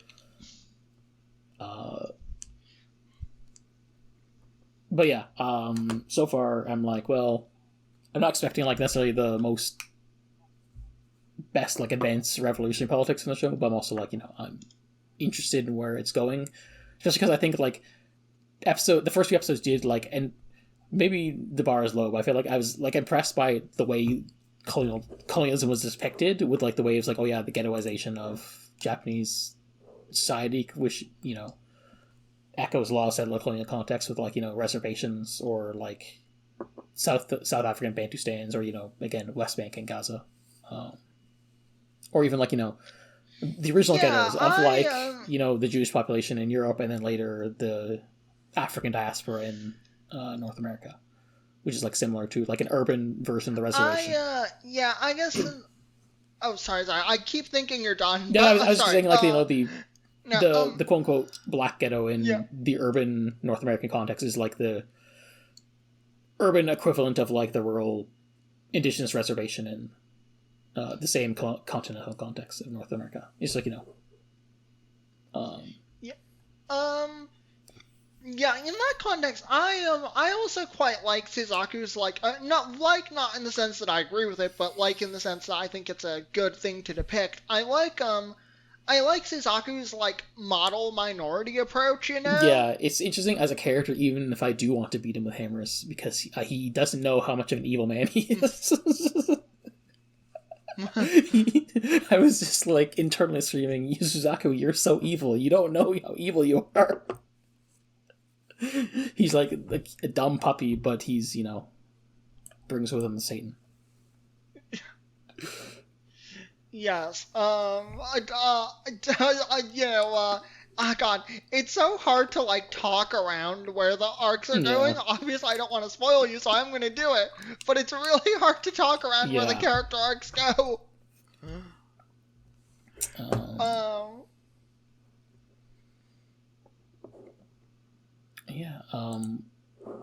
Yeah, it's hard to also know where we should take the discussion next, because we kind of jumped to like the 8th episode, and there's a whole bunch of episodes that happen between them. Yes, well, yes, it's like I just wanted to talk about the. I guess it just came out because I wanted to like kind of like suss out some of like the like broad thematic stuff, like the fact that like episode 8 is where Lelouch's faction emerges is important. Like it's the show kind of definitely is like, this is a new phase of the show for sure. Yeah, totally.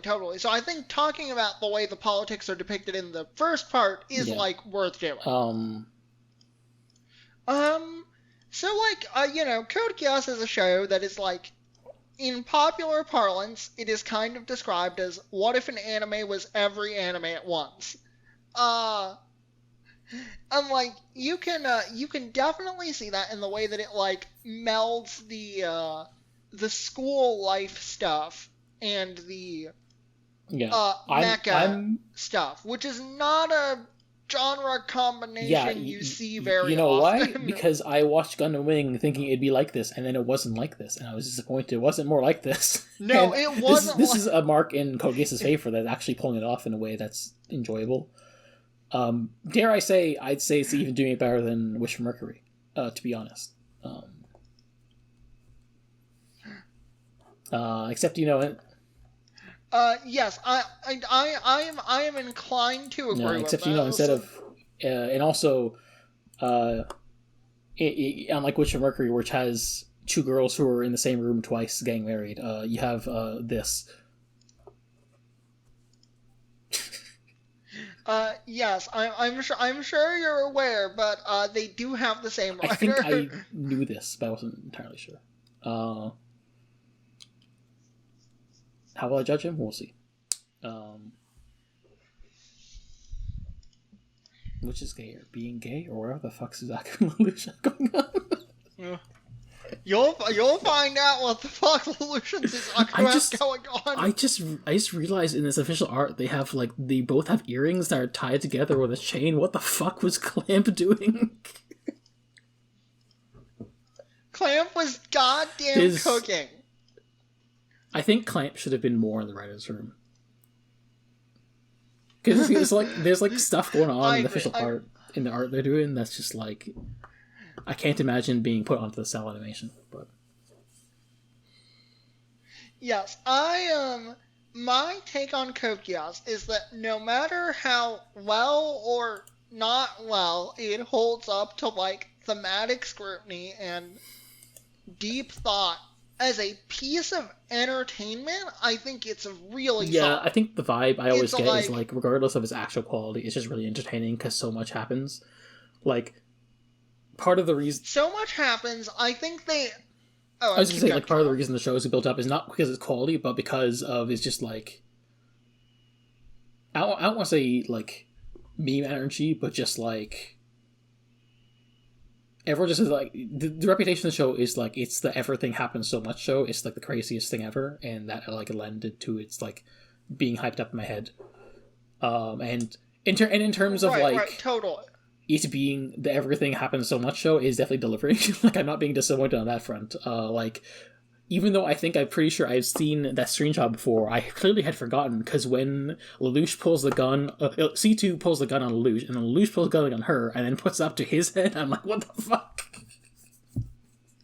That scene is so good. Lelouch and C2 have crazy good chemistry. I didn't know what kind of character C2 was, but I'm glad that, like, has sass, which I didn't know what to expect. I feel like there's definitely a vibe you get from fan art where she's either like Rei Ayanami clone or people just make her Mobilob in fan art, and I'm like, well, what kind of character is she actually? And it turns out she's cold, but like with sass. Neither of those things. Good. Really. Yeah. It's good. I'm looking forward to seeing. Yeah. So we've talked about Lelouch, we've talked about Suzaku and C2.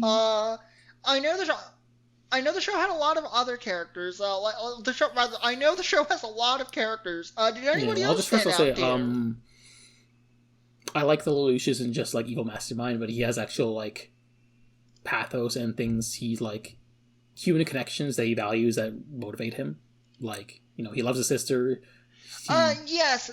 This is.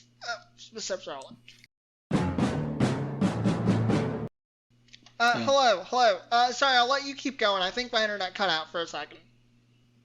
Yeah, I guess I was saying, like, yeah, Lelouch has pathos, he has human connections he values, and, like, Nunnally and also Suzaku.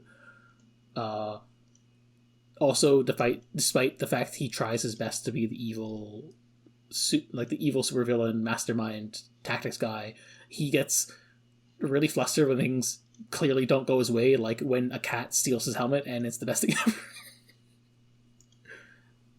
Oh, that episode is incredible. It's such a good way of like mixing the school life and, you know, getting on the intercom and then telling every club that they have to go find the cat, and then every club does in their own way, like the horseback riding club is fantastic. It's really good, is the thing. Suzaku, he's a friendly puppy, but also he is like evil man. He can't believe he kneels for the princess who's colonizing him. Crazy.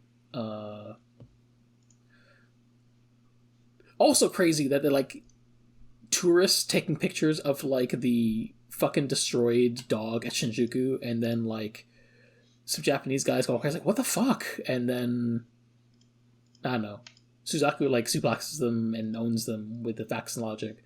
And then Yuffie also slaps the tourists for being losers. And, like, yes, centrism. it's the Bioshock Infinite, and racism goes both ways. Sweet. But also, like, seeing the ruined Shinjuku dog, I'm like, oh my god. I can't take this seriously.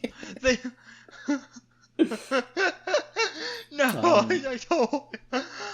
totally. Unfortunately, the Britannian like tourist did remind me too much of like a thing Israelis would actually do in real life. But you know, no, they honestly would. Following up on the thing you said about Lelouch, I feel like in like popular anime like parlance discourse, there is a sense to like compare Lelouch to Light Yagami, even though they are like not similar in the slightest. beyond being, like, smart guys, yeah, he definitely has, like, quote. the popular discourse is, like, light Yagami portrayal, but also, like, Char parallelisms. Yeah. Which, to be honest, he does have a fair amount of, like, the way Char is, like, fixated on his family, and, like, he wants revenge for familiar reasons against the evil family, except this time it's his own dad rather than, like, someone else's evil family. Yeah, totally. It's really good that Lelouch's dad is just Giran Sabi. Oh, hold on a second. Sorry, my mom interrupted. I'm gonna have to edit this a lot more. Okay. Go on. You were saying something about, or was I saying something? I just don't think Lelouch is as much like as people say. I didn't know to what degree I knew Lelouch beyond popular discourse. I'm glad so far I've been proven wrong that he is just not that. Even if he is like a guy who likes to play it being like, aha, I am twiddling with a chess piece in my fingers because I love tactics. Yes, all that stuff is very silly, brackets effective. It is also silly that, like, the first time that an effective anti-colonial movement has appeared in Japan is when the last samurai shows up. Like, there's something crazy about in your show about Japan being colonized and needing to fight the empire. The leader of the resistance is a white guy. It's like the last samurai themselves, which is funny. Weird how the Japanese monarchy does not come up once. Because like Suzaku's significance is, he's the son of the last prime minister, and I was like, well, what happened to the emperor? It's kind of like important for like Japan's national identity in ways that are kind of like, for World War II reasons, maybe not like always highlighted, but he's there.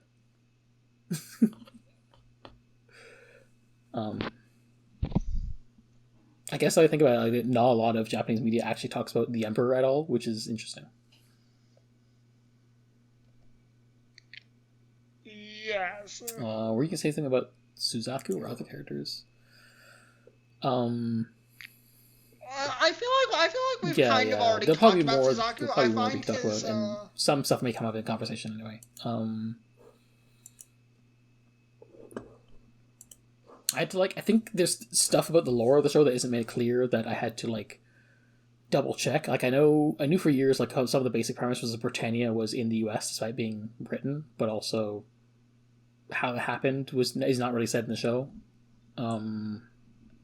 Yeah, a lot of the historical lore of how things got to this point is not exactly.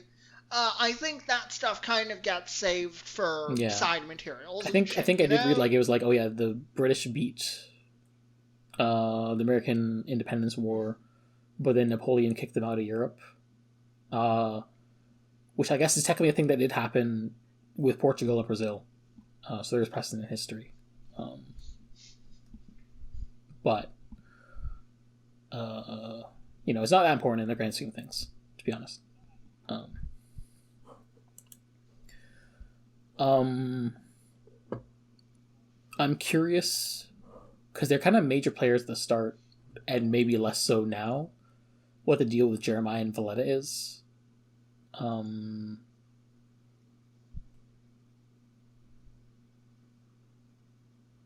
also think. Were you gonna say something or no? Yeah. No, keep going. Curious what their deal is because they're they represent a particular tendency within colonial occupation. Jeremiah is I wanted to push for something, ended up losing due to magic bullshit reasons, and Valletta has a more of an inkling of what's going on. I can't help but raise an eyebrow a bit at the fact they're representing the purebloods faction. They're we can't allow non-Britannians in the military, and meanwhile they're darker skinned. And that is interesting as a choice. Where I'm yeah, I don't think. Obviously, this isn't real history. But I'm also like, well, I don't think Britannia, if it existed, would not be white supremacists. I don't think that, like, people of, like, darker skin descent would be, like, necessarily joining the purebloods, per se, in this context. Though I guess there's also, like, a complex history of, like, for instance, the British using, like, Indian troops, not only in India, but also, like, abroad in, like, Africa, or, like, using Indian indentured servitude in place of places where they abolished African slavery, and then this creates contradictions between black and Indian working class, especially because the workers are usually more petty bourgeois, etc., etc. I think Walter Rodney talks about this in the Guyanese example in somewhere. I don't really have clear thoughts with that because I don't know the history of it all, but I'm just like, these are just like a thing that I noticed that rotate in my mind. I was like, this is an interesting choice. I don't know what they're planning to do with these two, because they're still in the ED credits for however long that's going to be, which is like 4 more episodes. But like, I don't know. Maybe they're not going to be important after all. The ED credits also show like Diehard hanging out with like the leader of the Japanese Liberation Front. I'm like, what's up with that? What they got going on? We'll see. And I was like, I only realized that like 6 or 7 episodes. Like, this is a weird. Why are these two characters paired up? What's up with that? That's an interesting thread.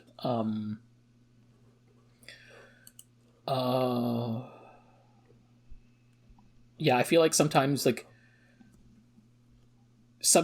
show is less than flattering with how it depicts some of the liberation movements, especially in episode 7 and 8. Just like, it kind of frames them as like either incompetent or malicious in a way that's like feels demonizing of actual liberation movements, even when it is Japan. It feels like a weird to do this to yourself. Again, like, this is the same as the Last Samurai thing. It feels weird to do this to yourself. Yes, but I think the fact that they are doing it to themselves makes me a little more forgiving. Yeah, I think that does make sense. Yeah, because I think it's like, you could be like Gynax and just be like, yeah, in the world of Gunbuster, Japan took over the world, and that's good. And like, well, that's crazy. Yes, yeah. Again, I think the purpose of portraying the Japanese Liberation Fronts this way is I think they are meant to represent just a sort of like crude nationalism, you know? It does. I don't think the show can ever... You know, even though Lelouch does sometimes seem like an elitist, though not like that, he says. Not in the Britannian way. I hate that way. I think just like, there is like also, I don't know, it's complicated because it's like, when you're dealing with fiction, writers can write whatever they want, whatever straw man they want, so it's hard to know. Where I'm also like, yeah, when the resistance movement is just like, yeah, we're gonna make a show of taking hostages just to like prove the Japanese spirit, that's like, well, that isn't like a real, like, obviously that's bad revolutionary tactics too. Like, it's poorly thought out adventurism than like, as opposed to like real revolutionary organizing.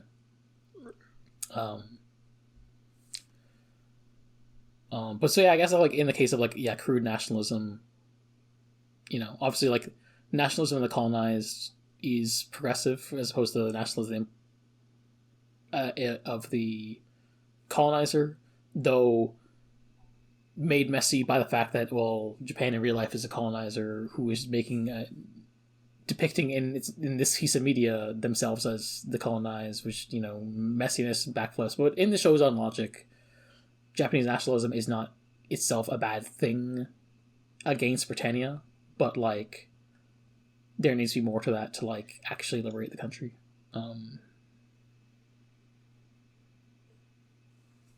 Yeah, I don't know. It's hard to say when like there's a lot going on that I don't entirely know the direction of.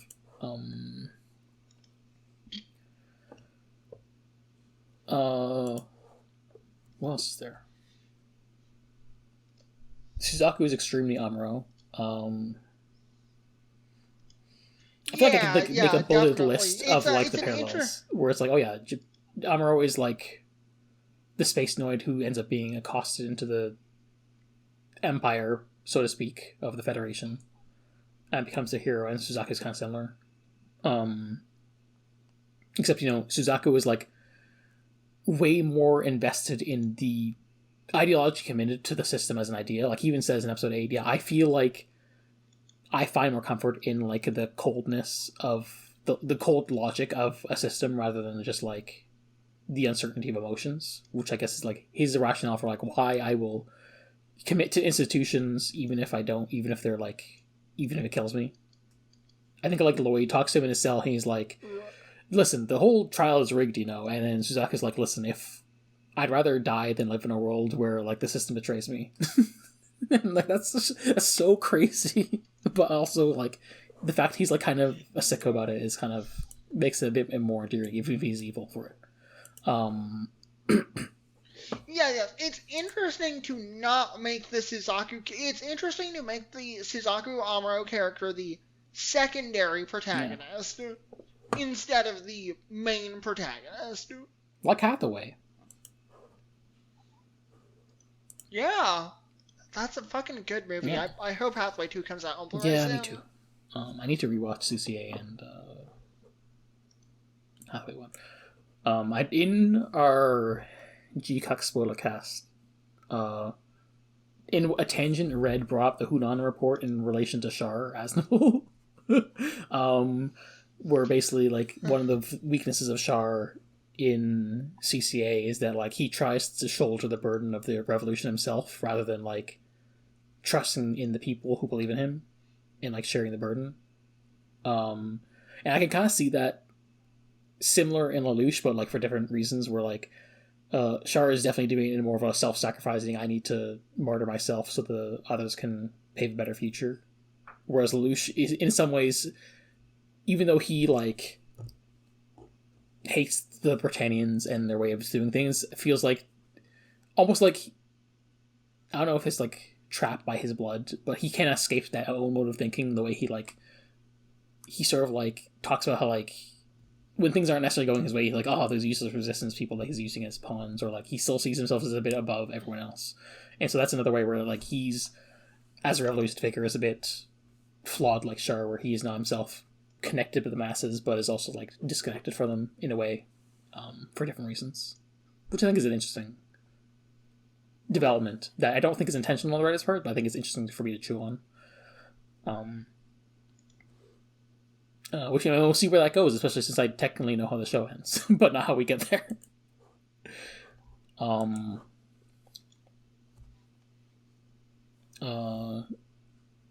Charles Britannia, a good guy to hate. Like, damn, he really is just a bastard. He just sucks really bad. He's Garen. We got Garen Zabi in our show. I don't know why his plan is to do the Ottoman Empire sibling Thunderdome for the throne, but I guess, you know, it makes sense with his worldview.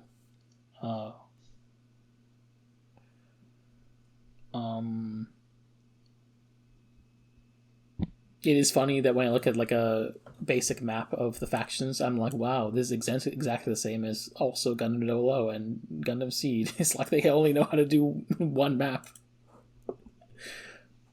Do you have other thoughts? Let me think about. I'm glad I found the subs that had Pizza Hut. That's important. Yes, for sure. I think it is funny how much of the show is, like, people have cell phones, and so Lelouch as a student keeps getting called on a cell phone when he really should not be called on a cell phone.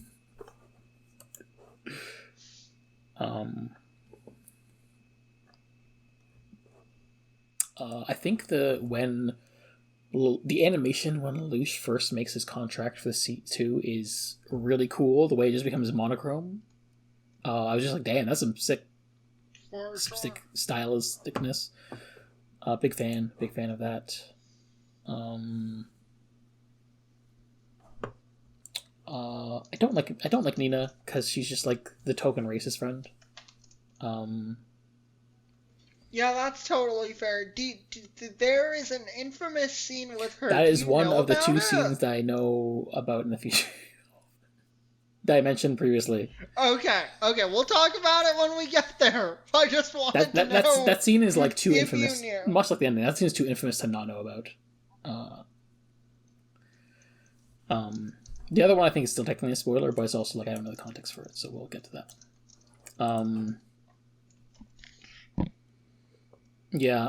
I think there's like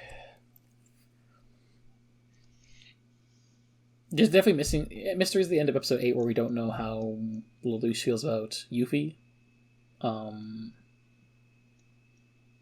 But I do think the scene where like Nina gets really racist in the hostage situation, and then the Japanese guy gets reasonably mad, and then Yuffie's like, "How dare you torment these innocent people?" And I'm like, "Shut up."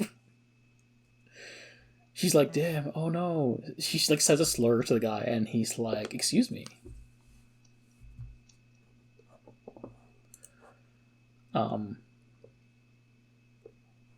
I like C2 wandering around on Lelouch's clothes. It's a great... Like, Lelouch's casual civilian fit is like, what are those? But also it's fun when C2 wears it. Also, C2 looks really, really cool in the Zero outfit.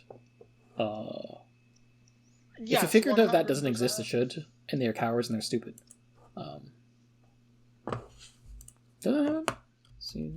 Zero outfit.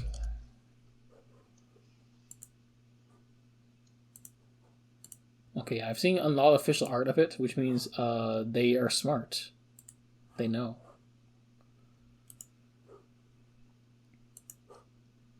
Yeah. You have not rewatched this show since you first watched it, right? Okay, so how are you feeling on rewatch? I am feeling I am broadly positive on these episodes. I think they are very fun.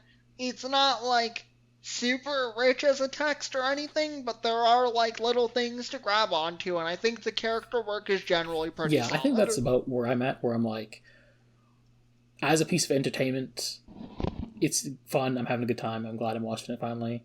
I'm obviously going to do like my picking apart with a comb from like my media political analysis, while also being like, well, obviously I know like Sunrise / Bandai is not going to put out the most revolutionary thing out there, especially when like basically every Gundam series that isn't Tomino, with the exception of maybe IBO, is worse about these things just across the board usually. And so in some ways Code Geass is giving me more to think about positively than most Gundam AUs, and I think that's a thing that's worth praising. Like, I'm making complaints, but I'd have worse complaints about many Gundam AUs for being like more shallow. I think. I also think like the fact that it's trying to grapple with the ideas is like more than you can say about most other things, which Yes, I think Code Geass is much better than most of the Gundam AUs from this time period, even though that is not a super high bar. Like, I do feel like, obviously I feel bad that like season 2 of Double O lowered my esteem, but season 1 is definitely strong, but like feels like an outlier. And like I think of the non-Tomino AUs, which I unequivocally like, I like X and I like IBO, and I can't really say much positive about the other ones. Yeah, that's about it. It's like I'm a Gundam fan, but I realize I'm really more of a Tomino fan in the end. Like I didn't realize how much this was true until I got further along in Gundam. I was like, most of Gundam is the batting average of Gundam is really hit or miss, and Tomino hits a lot more than others. I gotta watch Algaim at some point. Haven't seen Zabungle either, but Algaim is the one that feels like the big one I should actually watch. Zabungle maybe less so.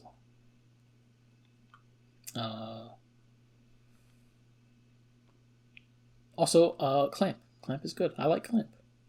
I love their designs. I like their vibe. I hope that they were able to bring in enough fruity energy to sustain aspects of the show. Die Hard seems interesting as I'm totally being OCD, ADHD in terms of my line delivery. Die Hard is an interesting character as like seems like just a normal TV guy, but he also seems to be like the par excellence state propagandist, while also not necessarily himself being committed to the actual ideology of straight propaganda is just like maybe a job for him. Right, he kind of like wants to see history happen, is kind of the vibe you get. And, you know, if you can get a front row seat to this history happening by working with the Empire, I guess, you know, you got a cushy job. But that doesn't mean that when maybe more counter hegemonic history is unfolding, he isn't like leaping towards that, which I think is also interesting. But, you know, he's a reluctant Goebbels, but we shall see how his arc manifests, especially when he's hanging out with a shirtless Japanese guy, liberation guy. Yeah, I think that's a character who I didn't know existed in. Well, Die Hard and also the Japanese liberation guy are definitely like not characters who I've seen around in character designs and stuff. So you know, right. So you know, this is lots of things I definitely like went out of my way to try and stay unspoiled on Code Geass beyond like the obvious stuff I couldn't avoid being spoiled on. But like, even so, paying dividends. Like there's a lot of stuff where I'm like, oh, I didn't know this was in the show. I didn't know that was in the show. And that's been nice. Let's see what else.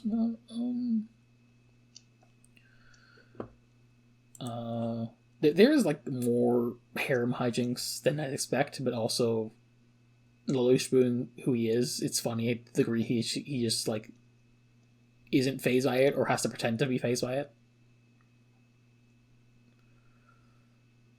Like the shower telephone scene.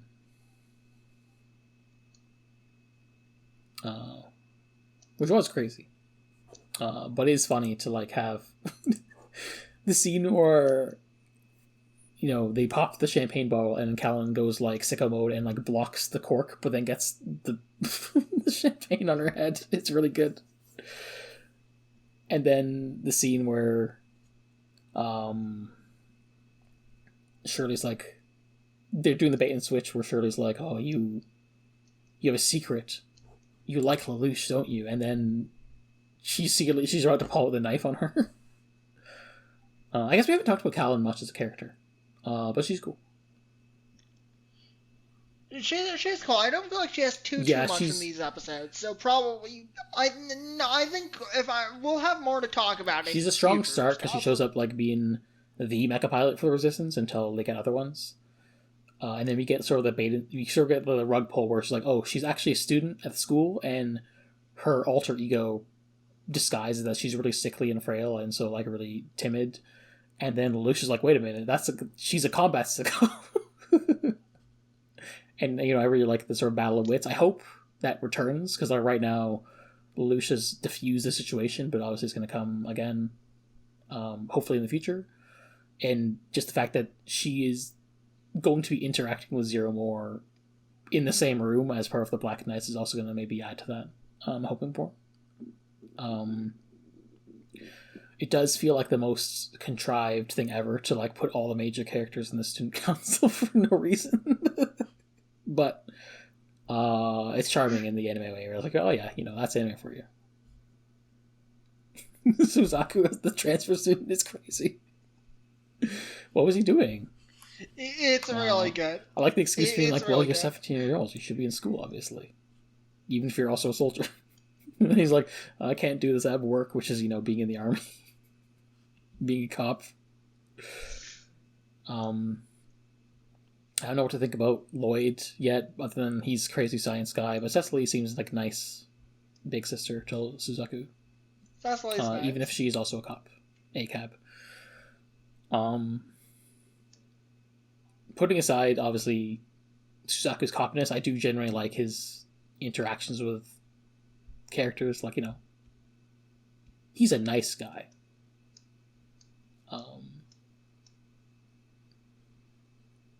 I didn't know he was voiced by Sakurai, though. So I was surprised. Yeah, that's fair. I don't know if I'm just, like, saying random shit. But... Oh, yeah. Nunnally. Do you have any thoughts about Nunnally? They're, like, you know, not spoilery. I mean, you know, like, obviously you can say some stuff about how, like, Nunnally is disabled, and this is kind of, like, used, like, A, to make her pure, and like B, to kind of have her serve as like a kind of like a device for Lelouch, and that's not good. But Natalie's a nice girl. We can talk about her more next time. Or like when she has I'll at least say that, like, well, it's nice that Lelouch hates social Darwinism because he doesn't want the world to be ableist against his sister. Yes, I think this is a good motivation for a character to stand up against for all of Lelouch being like framed as light Yagami and being the super, like, I am the king of the chessboard kind of thing. Like, the fact that he's like really hates this aspect of Britannia in particular is nice and heroic. I think I agree. The whole deal of she's blind because hysterical blindness is like, that's not good. Like, obviously, you know,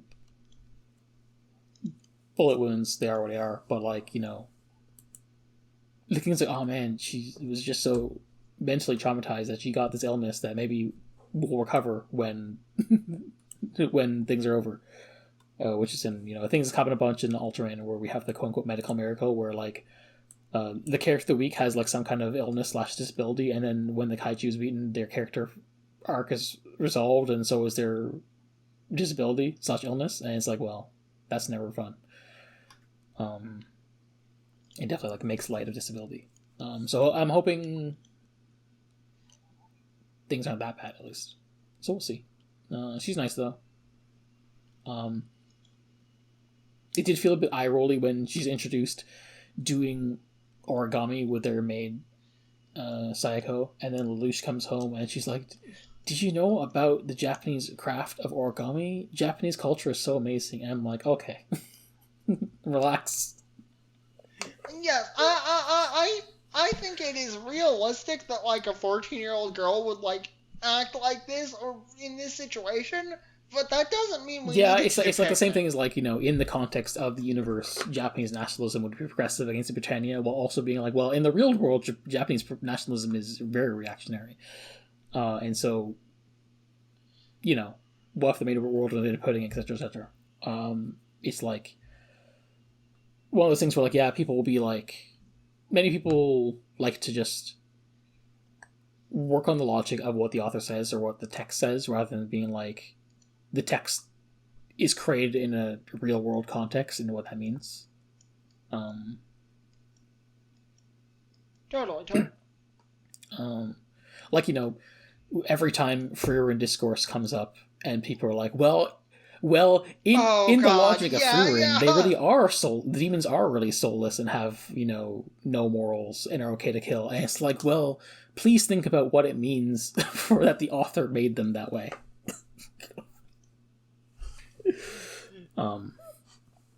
I did not bother watching season 2 of Frieren. I like season 1 well enough, but then, you know, season 2 snuck up on me, and I was like, I'm good. I'm okay. I'm a bit disappointed in the mecha selection so far. Lancelot is cool, but he's also the Gundam.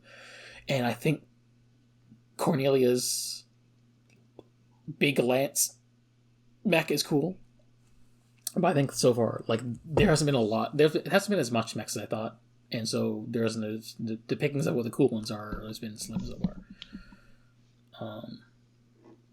But yeah. Cornelia is evil and she seems cool. We'll be curious to see how long she lives. And I have no idea what they're going to do with Yuffie. Other than this current setup of, like, oh yeah, Suzaku is like the white knight for her, in a way.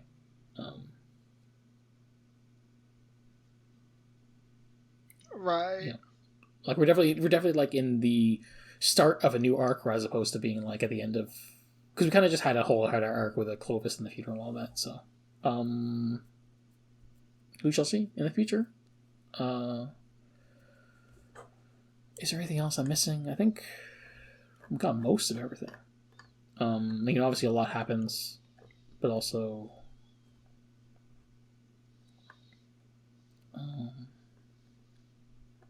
should have Pizza Hut at some point. I haven't had pizza in a while. Yeah, fair.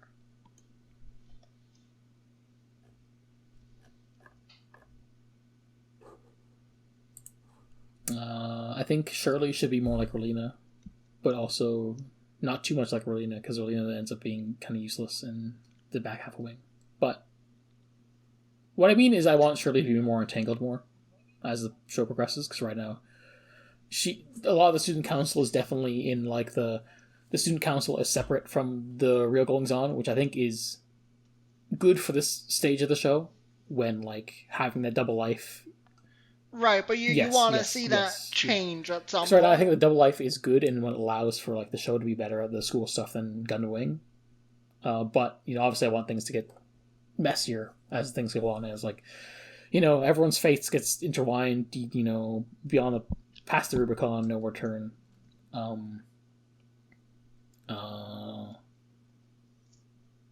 guess the fact the show isn't set in space is definitely another thing that makes it different from Gundam. Yeah, there's no space element at all. At least Double Season 1 barely has space in it at all as well, which I think is interesting for that season of Gundam. But yeah, this is very firmly a show on Earth. I am fortunately reminded that the writer for the show also wrote Valve Rave, which is bad, and I did watch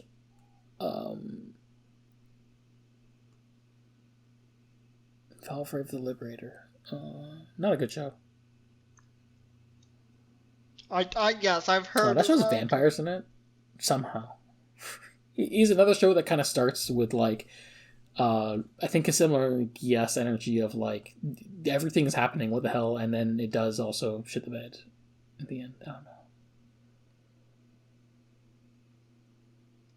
don't know. But we're not talking about that. We're gonna watch it. We're never gonna watch that. I think I might be spinning the wheel, so maybe I should not force the conversation to draw blood from the stone. Yeah, I think we had a good talk. I felt like I had more to say, but also I feel like it kind of just ended up happening organically anyway, so I didn't really. And there'll be things we'll revisit later when we have more details. And I'm excited to see more. Yeah, so we have 9 episodes next time, because that's how you decide to break it down. Into thirds, because I didn't want to do 12 episode batches, but I also didn't want to do like 6 episode batches. So this is a good sweet spot, I think. I think it worked out well. I think I agree. Like I feel like going monthly with 12 episodes would have been a lot to cram in, especially because I'm also rewatching Evangelion on the main podcast as a backup show. But 6 episodes would have been too slow for a monthly thing, in my opinion. So it worked out. It worked out in a nice 8 episode pace. Well, except for the fact that these are 25 episode seasons, so the middle one's gonna be episode 9. This should be what it is. And yeah, that'll take us about 6 months, and then we'll presumably have figured out what we'll do with the rest of the Geass stuff after that, because we have plans, but we also didn't hash out the specifics. Yeah, we have time. Either way, it'll probably take us like November till December to do everything, but yeah.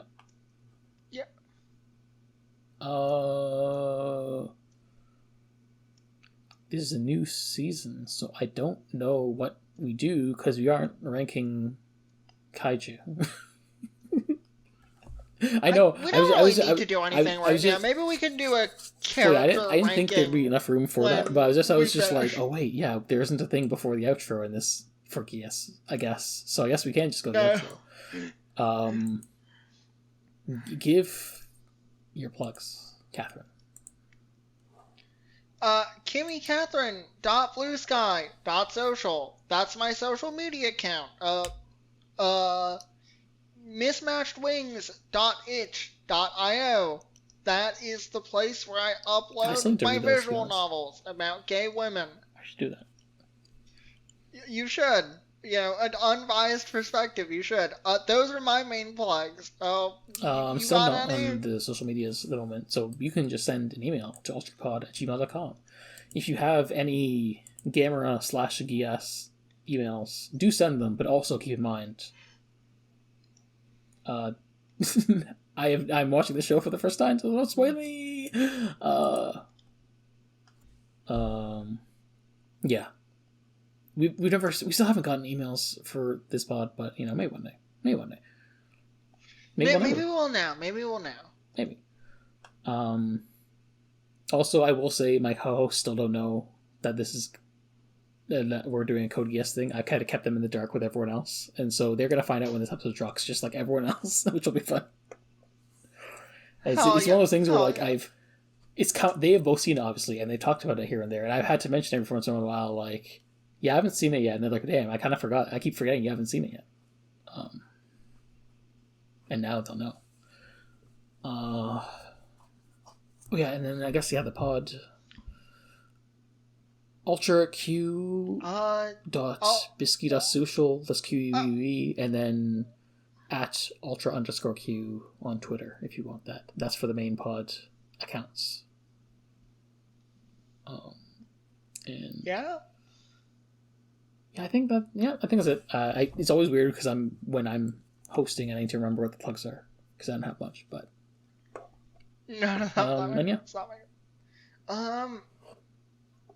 I'll see you in the depths of Atlantis. We're still doing this. This is the one remnant of the old pod.